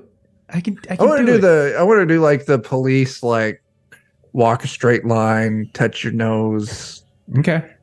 She gets up. She tries to walk a straight line, and she's just walking back and forth. And she's close. She's close, but she doesn't fall over. But she's not quite perfect. Phil, what are you doing? Can she go from there to there? I don't think so. She's fine. If they don't go, they need to go. if they don't go, If he there's- dies. I If wasn't they gonna do say that out go, loud. He's gonna that's my bad. die? I apologize. He's gonna die. No one else You gotta help is. him. Well, I'm just saying, should we take him back? How long would it take us to go back? On I an mean, ATV? you have Now that we have vehicles. ATVs? It's not so much the time; it's more just the danger you could potentially run into in the process. That's all. Yeah. Yeah, And, up to that, Caleb's Can I do a help kinda- out roll and see if I can Caleb's give her fine. good direction so that she can do this? Okay. Explain how what does that look like? What does that sound like? So it's going to be sort of like a feeling kind of thing of you're going to so she's going to give sort of like a count 5 seconds and you're going to feel that the road is going to get hard because you're going to be on the road and then you're going to turn left and then you're going to go on that. And so she's going to try to kind of do a little bit of directions like that. So Okay, even if she can't see very well, she can kind of still. Yeah, I don't think you really need to do a roll for this because help out is the assist action basically. I don't usually make you guys roll it as long as it makes sense. Okay. So, I mean, you could just you explain to him. It's just, do you want them to go? That's all. Yeah. Make a call. So just go that way and she'll give the instructions of count and then you're going to feel that there's the road and then you're going to go left and then you're going to count. All Climbs the way to onto 45, blah, blah, blah. Climbs onto an ATV, puts Timmy behind. She starts going in circles. Yeah.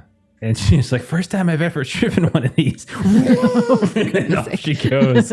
She peels out and starts riding away. Okay. You guys have done what you could do. It's around this point that you hear Caleb stirring from the back of your own ATV, Phil.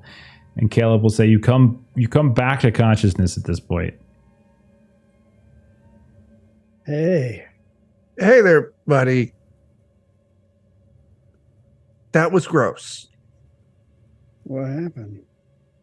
Well, you got this hole right here in your neck, and you were eating that poor scientist, and it was just those old like the Bugs Bunny cartoons where the guy gets shot full of holes and he's like, you missed me, and he drinks some milk and it squirts out of the holes. You were kind of doing that. Just Oh. Well, did at least finish him? no. All right. Well, and he starts getting up. Hang on. What? If you're going to do that, get some duct tape and patch that hole on your neck. Oh, good idea. And we gotta Okay. get rid of the evidence, right? No, not in this situation, I don't think. Or we can make No, it. We can. there's plenty of other things that are biting people and Okay. Yeah. we can That's what just, I'm worried about. we're going up. I think I figured out why he didn't want us in the lab. I think he might have something there. He thinks he's got a female of a non-human kind that they have a symbiotic relationship. Gross. That's why he didn't want us in the lab. Yeah. I'm not doing well. I'm really not doing well. No doubt Well- it's one of the Andromedans. They're always like this. They once they get their hooks into you, you can't do anything but obey them. Caleb, you know what? I think I left my wallet in the little ATV garage there. Could you run in and grab that for me real quick? Oh, sure, man. Oh, God, I hope he understands what I was getting at. Okay. Okay. How long are you guys going to linger here? There's been a lot of noise Not in long. this area. Not Okay. just Not a few long. moments, just Okay. a mouthful or two for the road. And Okay. Caleb takes a nibble, gets a road, one for the road, and then you guys hop in your. So you got a dune buggy with Anton. You've got an ATV. You could probably go 2 and 2 with him. not an issue. And you're Son of a biscuit, Adam, with your rolling. you have no bonus to this, by the way. I had -1 until I. He's getting leveled up. better. Oh God. Okay. What were you just rolling? Are you rolling? What were you rolling? Temptation or Cool plus cool, for I know, but, unquenchable vitality. you're Why? you're trying to Were heal you again? rolling? Yeah, because you're getting to get a couple bites before the road, right? Yeah, I mean, I'm using that more from it's funny, but like you tried, I think. I don't know if we should necessarily, like, maybe it was something about the corpse that wasn't tasting good. I don't think you've actually repaired the harm to the hole in your chest. I'm not sure if duct tape really counts, so I don't know. I was going to stick one of his fingers in it to plug it. So can we go on and Caleb isn't going to die? I think that's what we're trying Yeah, to I don't think figure he's out. dying. He's just hurt. He's just really Yeah. hurt. That's all. Caleb, Okay, then let's go. you ride with the mountain we Anton go. in the dune buggy. At least it's got a seat and So a what buckle. happens when Like, your just- harm is just- all filled up? So a few things, like your harm isn't all the way up. Number one. Number two, like you can No, make filled yourself. up all the way, like it's in I know, damage. but like Oh, one okay. of the reasons you're as high as you are is because you failed the roll really bad before. You have very bad stats towards it. You should probably stop rolling it because you're just gonna make yourself potentially worse. The chances of you actually succeeding on it are at best like average. Like so, like I like you could kill yourself if you fail to roll anyway. Right. you So probably that's why I'm shouldn't do this. asking when you fill up your harm all the way. So Is that dead? That's a great question. Let me take a look. I don't remember if it's you fill it all the way up. I know that you're currently unstable, and so you're going to need to get the giant hole in your chest fixed at some point. 8 harm or more means the victim is dead. Okay, so if you take another point, actually no, because you're at 7. So I think it's once you're full, the next harm you would take would kill you. All right. So being honest, this failure, if we're going to take it, Well, I wasn't gonna, but I wasn't saying to roll it though, because Okay. All right. Cool. because you had already tried on this one corpse and failed, so I don't think it's fair to do it a second time on the same All right. corpse. Yeah. If we get to the end of the mystery, all hunters get healed to account for time passed. Mhm. So All you Fine. gotta we do just is have make to it get to to the the end. end of the mystery. Just gotta make it to the end. 27 minutes. You'll be fine. Jeremy's gonna have a completely different brother next time. Okay, so Up there's the mountain. one other thing. Okay, so you guys are just gonna travel up the mountain, no problem. Yeah. that's not Yeah. an issue. 2 Just go vehicles. Yeah. I just want to take a look. So you've got serious wounds, so they're going to get worse, etc. There's healing don't- between. You don't even really need to worry about your harm until you hit 4. Yeah, because like first aid you can do for moderate wounds of 1 to 3 harm, but serious require treatment. So for serious wounds, first aid heals 1 harm, but it will be unstable. So someone could potentially heal 1 of your harm, but it's still unstable. So it's possible someone could actually heal you. It's a, And first aid doesn't require an actual roll. Oh, so just doing that's what I first was aid. looking for. So we just take Yeah. a couple minutes, Mhm. wrap some gauze around it, put some pressure Gauze on it, and- pack it. Gauze and duct Duct tape. Yeah. Plug up. You actually do that. You gauze it up, strap some around it, and you can reduce the injury by 1 harm, but it's still unstable. So if I'm understanding that correctly, you should now be down to, it looks like 5 with, and your injuries are unstable though. Okay, cool. I think we did that right, but whatever. Yeah, All I think so. Now we go up the mountain. Okay, so you go up the mountain. You have the ATVs, you have the dune buggies. You're riding up. It's a little bit of a bumpy ride at times here and there, but there's no like full steep climbs that you have to do. I'll say that you're able to get there without a whole lot of distraction or a whole lot of attention drawn to you, perhaps because the creatures are down and chasing after those two kids on the ATV. Who knows? But eventually you do make it to a road, and you can see this road tails up towards an observatory, like an actual like paved road. And you can see that there is a large building up in front of you. It's nestled between these two little bluffs, these two kind of little outcroppings here and there. I would say it's got kind of like a domed top to it, where you would imagine it probably folds open to allow whatever devices, whatever telescopes it has to like look up. It's currently in the closed position, so there's no opening at the very top. There is a small parking lot, but the parking lot is currently empty. It looks like it maybe has spaces for like 3 or 4 vehicles at most. The building looks to basically be the equivalent of like a 4-story building, but I would say at least half of that is the dome, and then the other half is probably like functional. And you don't immediately notice anything out of place. But what would you all want to do while you're here? We got to go in. You grabbed his pack, right? He's probably got his keys in there. I did. Yes. Okay. You go ahead and drive up, park your vehicles. Mm-hmm. He does in fact have keys and a key card. He's got like a little, or like a ID card. He has that as well. And you mechanical key to unlock the door. The door does seem to be locked. You push it open and it's dark.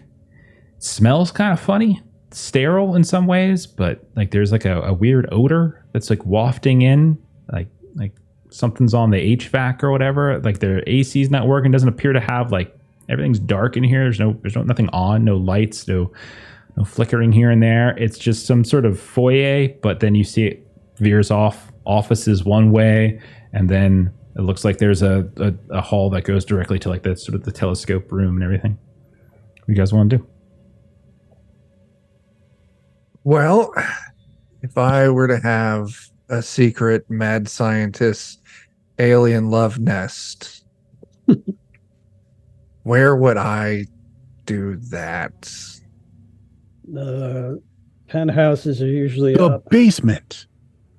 See, I'm well, 50-50 those are two on opposite suggestions. Yeah.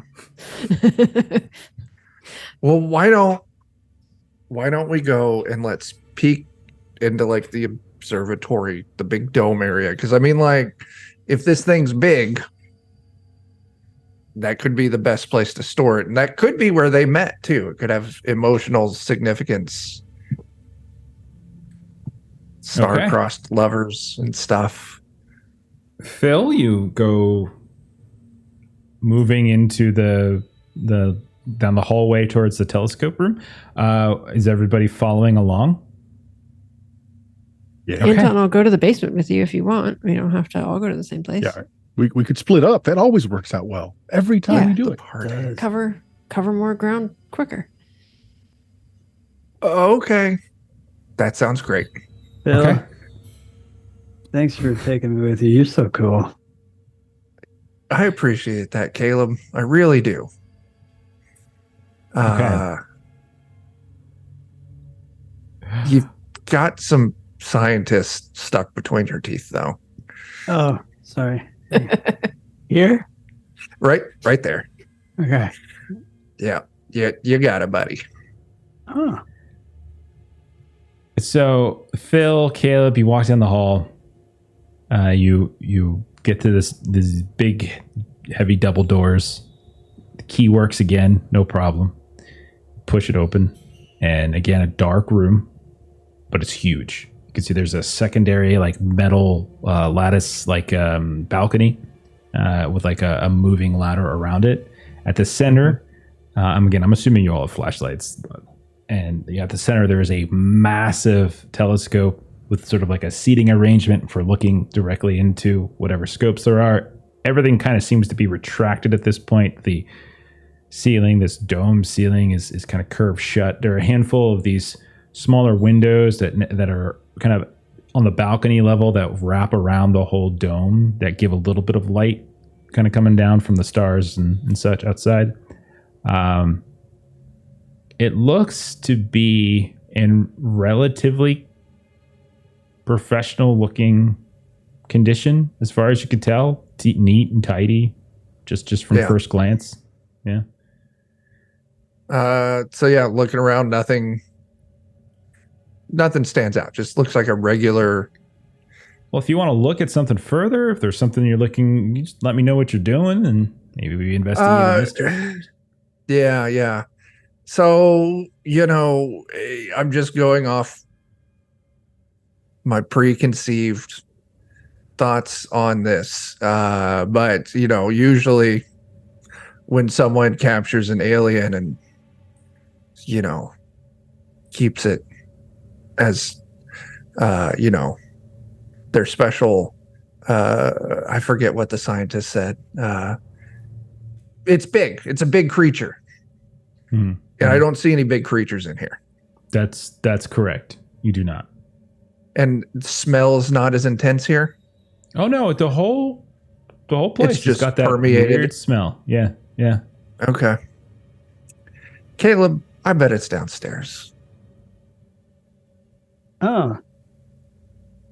Well, we should listen to Anton more often.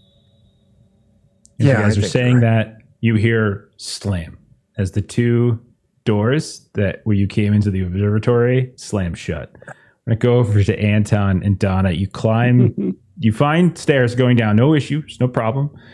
There's only one set of keys that he had. So he had one set of keys. So I'm assuming, because we've already kind of said it, Phil and Caleb have it. He did also have a key card, like with his picture on it, and you can see it was one of those things. It's like a very, very early security card that hasn't been accounted for yet. So if you want to say you have it, that's fine. But I can say Phil threw that to me, and he took the physical keys. But there is a door there is a door that goes down. It's not labeled basement, but it's just sort of like, mechanical stuff. So it's like various mechanical controls for the actual telescope. You go down the steps. Same thing. That smells just kind of still kind of all around. Something smells really. It's not great. You open the door. Very dark down here, and there is machinery that seems to attach to the massive telescope above. There's plenty of storage stuff stacked up in storage here and there. It looks like all of it's packed away and labeled for whatever, for Dr. Weed's company and whatnot, or his and everything. But you don't see any monsters waiting around to pounce on you. But that is what you see when you first pop in. What do you guys want to do? Anton, you got an idea where we should be going down here? Somewhere where it's dark, I would assume. So farthest corner, shine a light. Yes, let's See what we see. Okay. let me just make sure I'm loaded. Oh, okay. All right. Is this thing on? Okay. Why don't one of you roll help out, and the other one of you roll based on that, you'll roll like investigate a mystery. How about we do that? Help out? Yeah, it's cool. And then investigate a mystery is sharp. I got 9 on my help out, so Okay, it's a +1.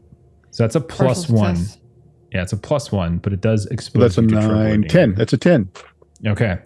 So the two of you are moving about, you're going into the dark recesses here and there, and there's a lot of them. And you're occasionally hearing like this, like the grinding of a gear or something getting dragged or this or that. There's those industrial noises just pop up here and there.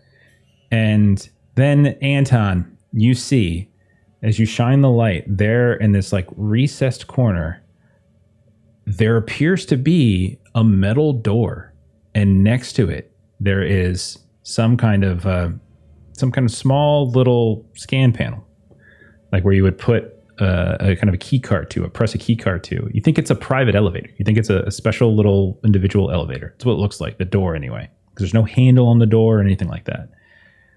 But as you have that chatting and like you see that, Donna, you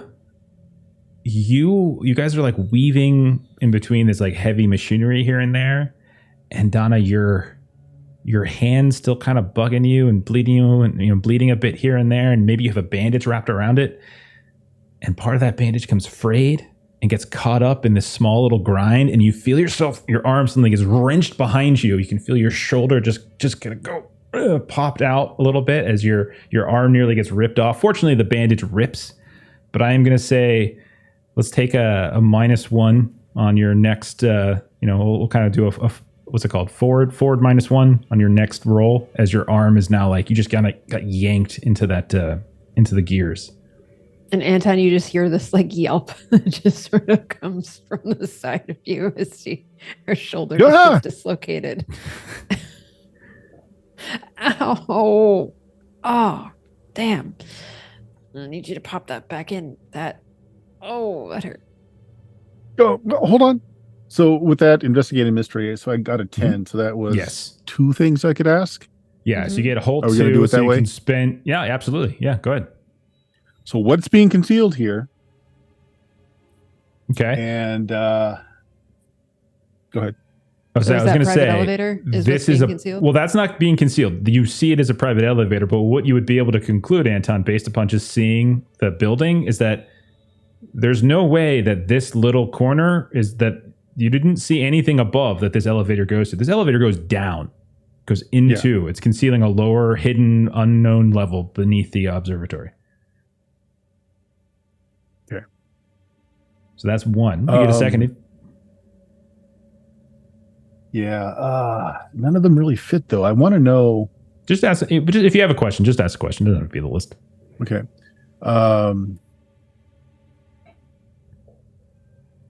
Like, where does it go? If I can get an idea of dimensionality, like how big is this place? What did we see on the outside? Where would this actually end up going? It'd be going into you guys came up a mountain, basically. It came up, So it would be going into the mountain. It'd be going into the mountain. Yeah. Okay. Good enough. Oh, here, let me get that shoulder. Get the elevator there. It's got to descend into the mountain. I mean, the most deepest subterranean places. That's, of course, where the Venusians would choose to lair. I believe you. Should we get the other 2 and go down, or should we just hold this on ourselves? Oh, no. We need help for this. And I have to open that elevator somehow. Does the key work? You go up, you place you place that, and you hear ding, and the door opens up. Some sort of private generator or whatever. It still seems there's still power. Ding, opens up. That's surprising. His love nest must be incredible. I imagine disco balls and waterbeds. Let's get the rest of them. All right, the rest of them. Phil and Caleb, the door is shut on you from behind. I don't like that. Me either. So was that the exterior door or the door into like the observatory room? The door into the observatory room. Okay. I ready my baseball bats and with my flashlight scan the area for something to hit. Read a bad situation, maybe? I think that sounds spot on. All right. I'm gonna help out. Yeah, roll help out. Yeah, absolutely. So you're looking one way, Phil's looking the other, both just sort of scanning. No. Caleb, you and Cool tonight you are not cool tonight. Yeah. It's not. It's not your night there. Caleb is not cool. I mean, he has no idea the differences between mod, goth, and punk. It's not cool at all. My So- gosh. There are Getting You're all lots getting of plenty of experience, XP. Yeah. There are all sorts of like when you're walking around the room looking on the floor of the room with the big telescope, there are grates and things. And because it's not just sitting here, but it connects to the various mechanisms that we were just describing for Donna and Anton. And as you're moving, Caleb, you don't notice that one of those gratings has been removed, and you just fall. And you fall down into this little trough. I love it. Where some of the machinery is, and you're just kind of trapped down into that. Phil, how did you do on yours? I got a 5. So You're bad at reading. Yeah. That situation. Words are for nerds. okay. So you hear someone trying to get through the door. Like they're trying, like the doors that like you think someone's trying to either get through the door or like lock the door or chain the door. Someone's at the door trying to, and you're pretty sure that that's someone's trying to come. Someone's either trying to like lock you in here, and then you look around and Caleb's missing. Like you're being, I got to boot that door open. okay. So either I'm going to stop them from locking me in, or if I'm going to ambush them before they ambush me. Okay. Describe what you do with your ambush. Oh, I just run at the door, and then just Sparta kick dead center on the door to send it flying open. All right. Roll kick some ass. Yeah.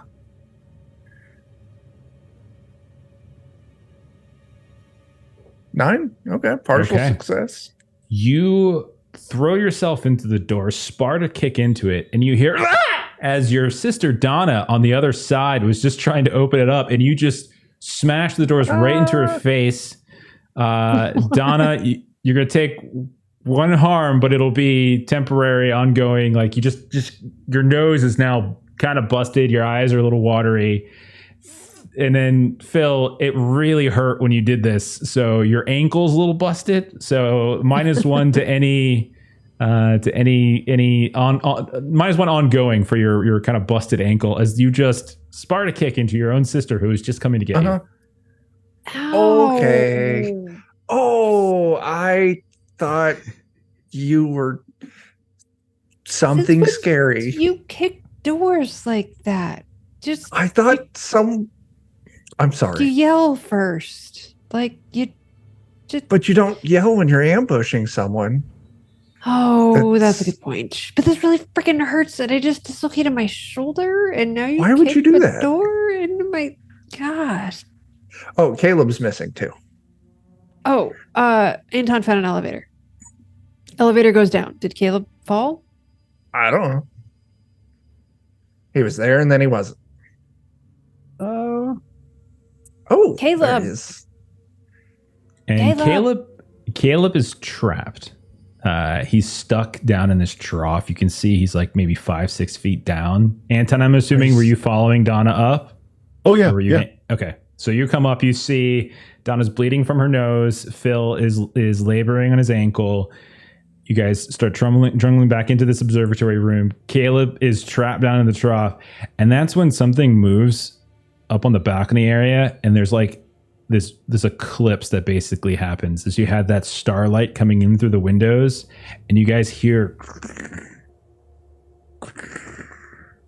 as something starts moving around. And you see this massive shadow above. And then it curves around behind to the opposite side of the telescope. Anton, shoot it.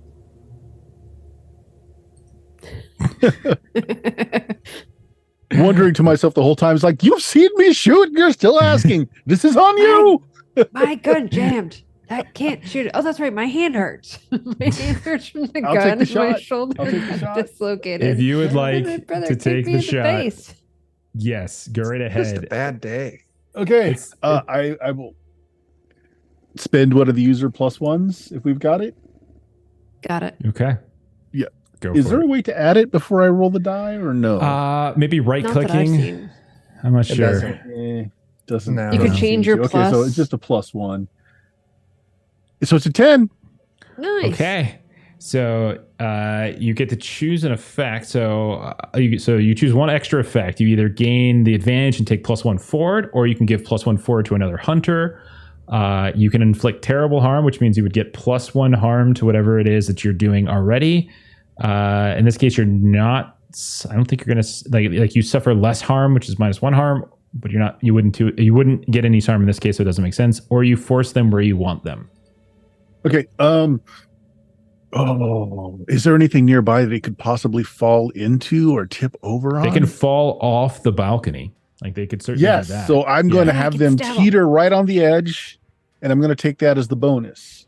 Okay, so you fire a couple shots. We'll say you hear it get hit, and like that kind of like yelp comes out, and then one of the bullets also will say like hits, just so happens to perfectly hit like one of the reinforcement beams that caused the balcony to just waver a little bit, and then this mass of blackness falls, flops onto the ground. And then as it stands slowly, when you shine the lights over towards it, you see all these different eyes just begin to glow one after the other. You hear this kind of hideous snarl as you see the largest chupacabra you have ever seen. And you have at this point seen probably about a dozen or more, as this looks to be a very massive looking, maybe matriarch, alpha, whatever terminology you want to use here. As it is now on the ground. And how much harm does your gun do there, Anton? That is a good question. Under my equipment, 38 revolver does, it doesn't say. 2 harm. There you go. 2 harm. 2 harm. Okay. All right. This does have armor, but it's still, you can still see that you did get through it a bit, but this does seem to be maybe the chupacabra matriarch, we'll call it, as a point has gotten through, but you see as it falls, it's kind of shaking, it's getting itself back together. I'm going to say it's like stunned as well, because it took the fall, and so it doesn't immediately leap out at you, but you can see it's getting ready to sort of charge in. Meanwhile, Caleb is still trapped in the trough.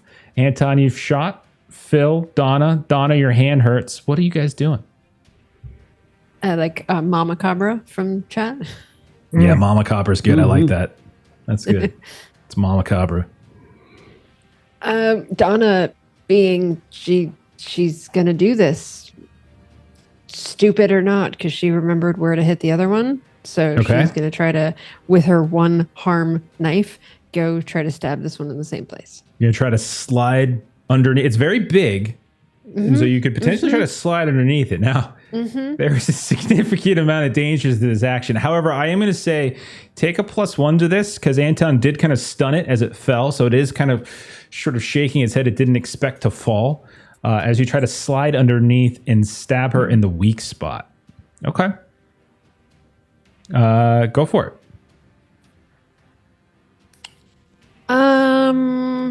That's an 8, so it's a partial success. Okay, partial success is still very good. So you're going to get harm back, unfortunately, but it does mean that, so as you come running up, you slide underneath, you get your knife up, you feel it eventually pierce through something, as it originally was just scraping along scales, and then it gets to the weak spot, and it gives, and you continue to slide underneath.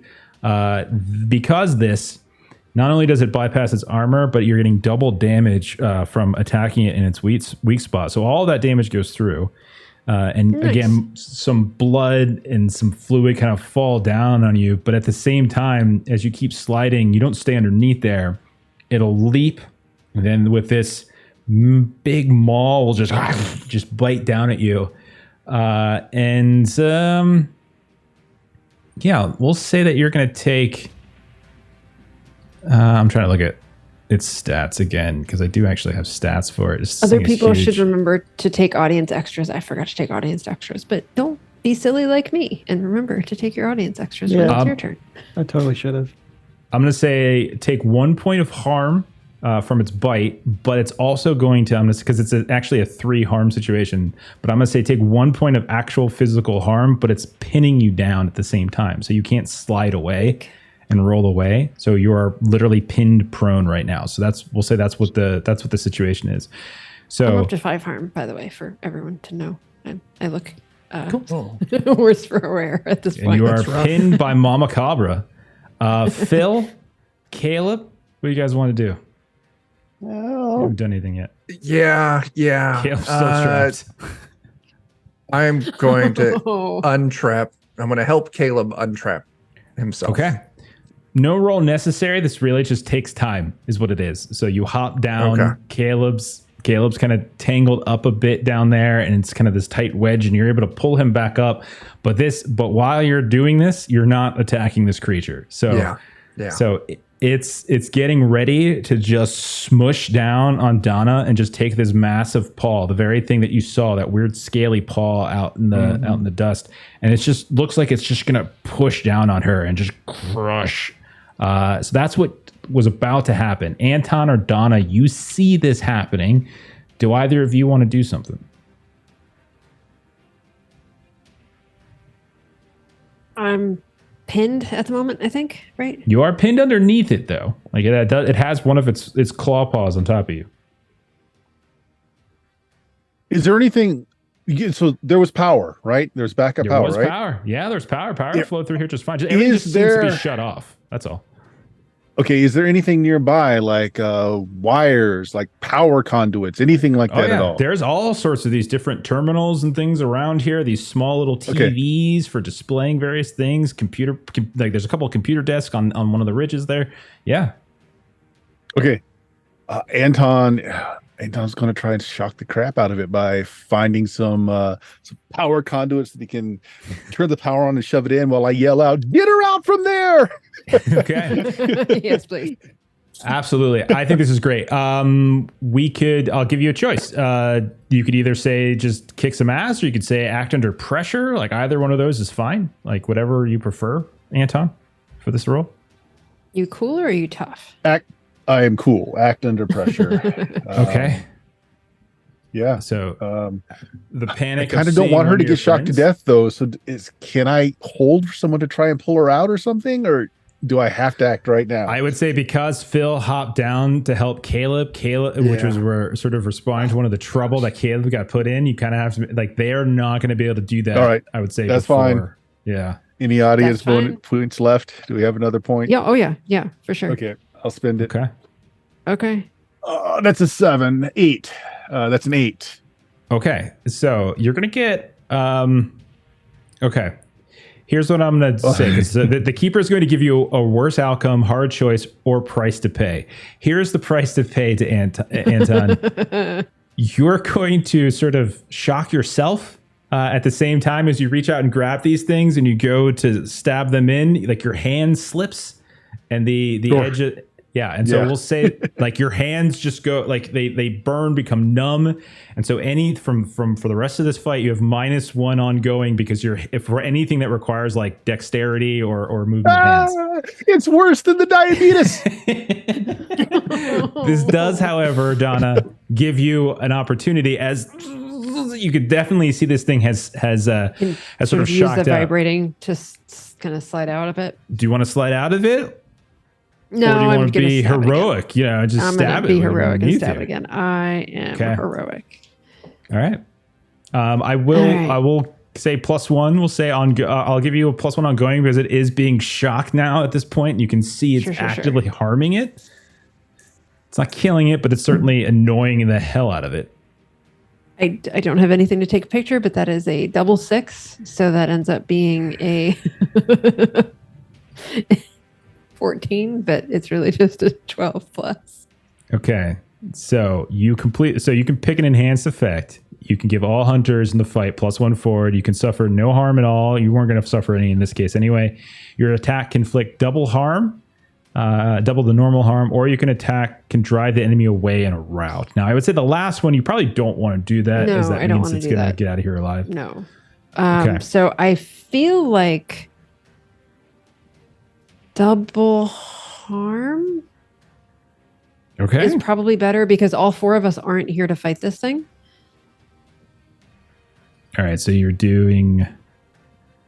Okay. Well, it is actually no, because No, Bert, that's you fine. still have a gun, right? Which is Yes. 2 harm. I'll But do the his hands now are kind of numb. So it's okay. gonna be So I'll do harder the for him to +1 aim. forward.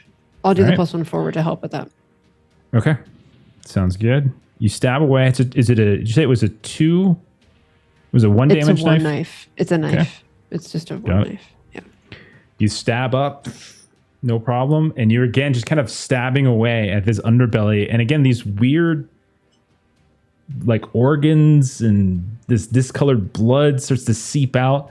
But you're no longer pinned, but you're kind of still up underneath it in a fairly vulnerable position. But it's at this point that Phil, Caleb, you climb up out of the trough.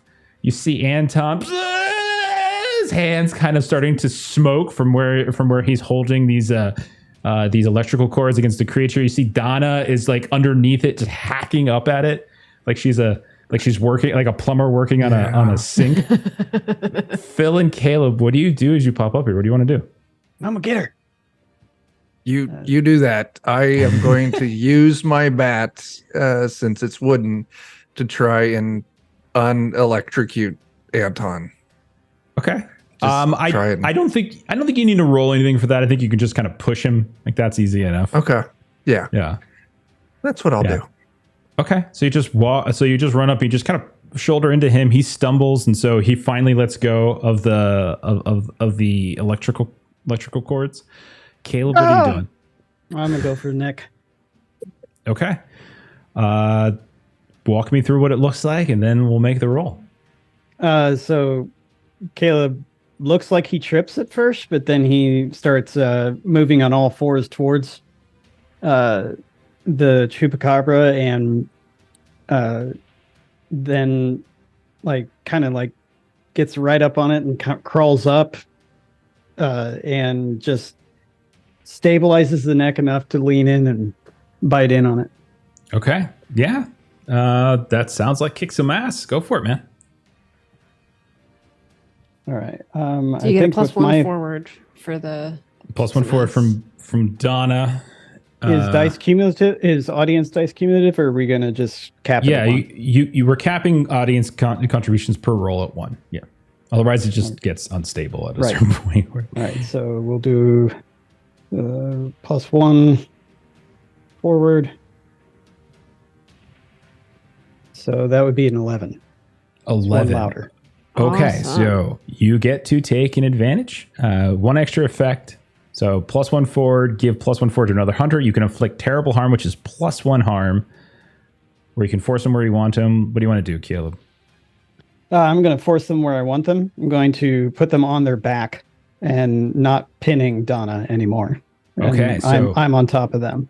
All right, so basically you're going to do 1 point of harm to it, scraping away at the underside of its neck. But in doing so, it kind of rears back, and you take that reared moment to just shoulder into it. And even though it's huge, because it's kind of also dealing with the wounds from Donna, it slips, falls over on its side, exposing the weak part of its belly. You can see there's already been some cuts, some scrapes, some stabs, and there's definite oozing from there of whatever's inside. But it's on his side at this point. What do you? Who does what? Who tries to finish this thing off? I'm there with my bat. I'm just gonna try and club it in the oozy, gross wounds. Go right ahead, man. Take the plus 1 from Donna. Okay, that's good because that'll offset the -1. Okay. You're not so tough, are you? Oh no. I am handsome, and that is Phil's I agree. special power. Thanks, Jeff. 10. Hey. Do you want to do extra harm? Do you want to Yes. do some other advantage? Okay. What's the total Extra damage that you're? The bat is 2, so I will be inflicting 3. Your bat does Okay. more than my knife. It does. Go 'cause ahead, It's Nothing wrong Phil. with a this picture. bat. Because you took the extra harm. Go ahead and describe how you Okay. bludgeon this thing to death. I'm gonna just thematically. I want to see the stab wounds, the little openings, and I'm like, I go up to swing. I'm like, wait, and then I just kind of turn it and I just stab in with the bat, like just. I just thought you were give a gonna little Bo stir. Jackson the bat on your knee and then just start No, stabbing. it's my with the only shots. bat. It's Oh, my okay, only yeah. bat. No, I'm just gonna Yeah. just blunt end right into a stab wound and just push it on in. Okay. And so you start stab, and then like it's a weird stab because it's a blunt stab, but there's been some slits that have already been opened between Caleb and Donna, and you can just see like the pressure of the stab. Just every time you pull the bat out, you pull out like a ruptured organ, and then another ruptured organ, and then another, and just keeps yanking out until after a while the thing hasn't really moved for a bit, but you still go, just going, and eventually all of you realize the thing's not moving anymore, not breathing, the heart's not beating. As you have actually killed Mama Cabra. Oh, you guys hear well, that was distant screeches, like these, like of pain that kind of die off, like this howl, this screech and howl, and then kind of die off at the same time. You do remember when you were speaking with Dr. Weed in the first session that he did say that there might be like a hive mind situation here, or like a queen controlling them. Nice. Okay. Big bro, So- nice shot. Thanks. Let's get you up. I'm gonna pull out my little comb and brush out my mustache. Get the chunks out of it. Hey, man. Not that arm, the Nice other shot. arm. That's the shoulder that my I bad. dislocated. God. Someone should take my picture because I won't remember. Yeah. I have a camera. Nice. That's right. Take you it do. You can take as many pictures It's like a as you hunting have. trophy. Oh yeah. Yeah. But you can also log, take some pictures and log it. I think you took a couple of the smaller one, but now you can like take some time to log it. Maybe when you do get your monster book, this is part of the monster book thing. Nice. Okay. So I'll just to wrap this up, you guys move around the observatory some more. You go and investigate. The elevator does in fact go down to a special laboratory below. And you do find that there is an extra entrance that comes in here. There's like this massive like exhaust that goes out into the cliff. And as you kind of goes over, kind of outside the side of a cliff, essentially, it just sort of spills out. And it seems to be the way that the chupacabras have been coming and going. But you also notice that there is like a room where there's just bodies piled up, where some of these have been being dragged back.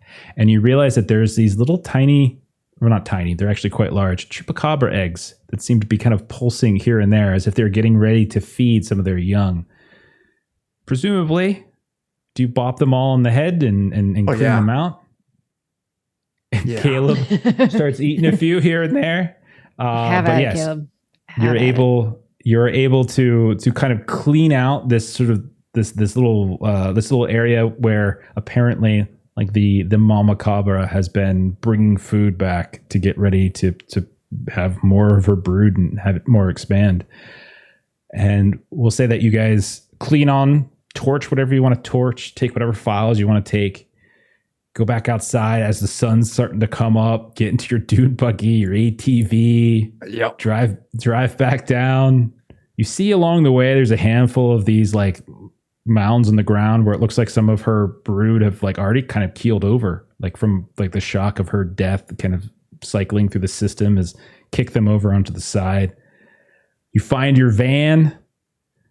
I'm assuming maybe we don't go check on the two kids. Maybe questions better left unanswered. Yep. We don't look presentable right now. Sure. So If I don't know for Problem sure, just I can't go. write the truth. Exactly. That's It's like the cat thing, right? You Yeah, never know. yeah. You don't. Yep. And we'll say you get in your van and you start driving the hell away, having saved the town of Mountain Willow from a mama cabra and her packs. And I'll say that's we take the other Redding brother with us. So real quick, Oh, yeah. Anton's on his portable actually he died computer, from and the hive. oh, Yeah, go ahead, Anton. Anton's on his portable computer. He's making a post to the cryptid BBS system entitled "The Shagging of the Chupacabra." And Doogie Housering it. Doogie Howser. Oh my god! Like the closing epilogue of the episode. Yeah. Oh, good. Yeah. That's so good. The big I like blue that. screen that pops up. All right. All right. Well, that'll be the end of the first scenario. So we will pick up with a new one next time around in 2 weeks. Jeremy will be back at that point, and we can tell him all about what happened and how his brother almost ate himself to death. So that'll be fun. That'll be fun. Yeah. Why don't we do some closing plugs and we'll get on out of here? We are running late, so let's go ahead and do that fast. Chuck, what's going on with DOK? Wednesday, Dungeon Crawl Classics, Night Below. Friday, Joe is making a game called Anvia, and we're play testing a campaign of it. Yeah. Perfect. Bert, Steam, Steal, and Murder. Werewolf 20th Anniversary Edition tomorrow night. Friday, BX, some classic Dungeons and Dragons. Saturday, Cyberpunk Red. Very, very cool. Let's see. Who's next? Adam. What's going on your neck of the woods? A lot, but no matter what happens, if you subscribe to our YouTube channel, then you will know what's going on. So I would say just check out Grim and Perilous Plays or Grim and Perilous Studios on YouTube and subscribe to that. Our website also has the link to it. So, yeah. Okay, perfect. As for us, tomorrow night, Tuesday night, we are back to Marvel. Steven will be running our X-Men game. Thursday, we are also playing Werewolf. We're playing the new version 5. So you can see Melissa and I, a couple others in it. Friday, we're doing a one-shot of Eat the Reich. Aaron's running us through Eat the Reich as we're not quite ready to start our Warhammer 40K. So we're just going to do a little one-shot of that because the PDF dropped last week. Saturday, nothing. We are taking Saturday off because we just finished a 2-year campaign and we're going to take Saturday off, but we will be back soon. We have decided on our new campaign. It's not going to start up for a couple weeks. We're probably going to do like maybe some little palate cleanser in between, but we decided on the next game. So something new is coming. We're just taking this weekend off. And then Monday next week, back to Fragged Empire, where we're alternating Mondays with this game. So thanks everyone for hanging out. Thank you to those of you who threw out some bits and such like that. Go ahead and check everyone's Twitch pages, YouTube pages. Make sure you're following everybody. And we're going to go ahead and raid our friends over at Diesel Shot. So follow the raid and catch y'all later. Bye-bye.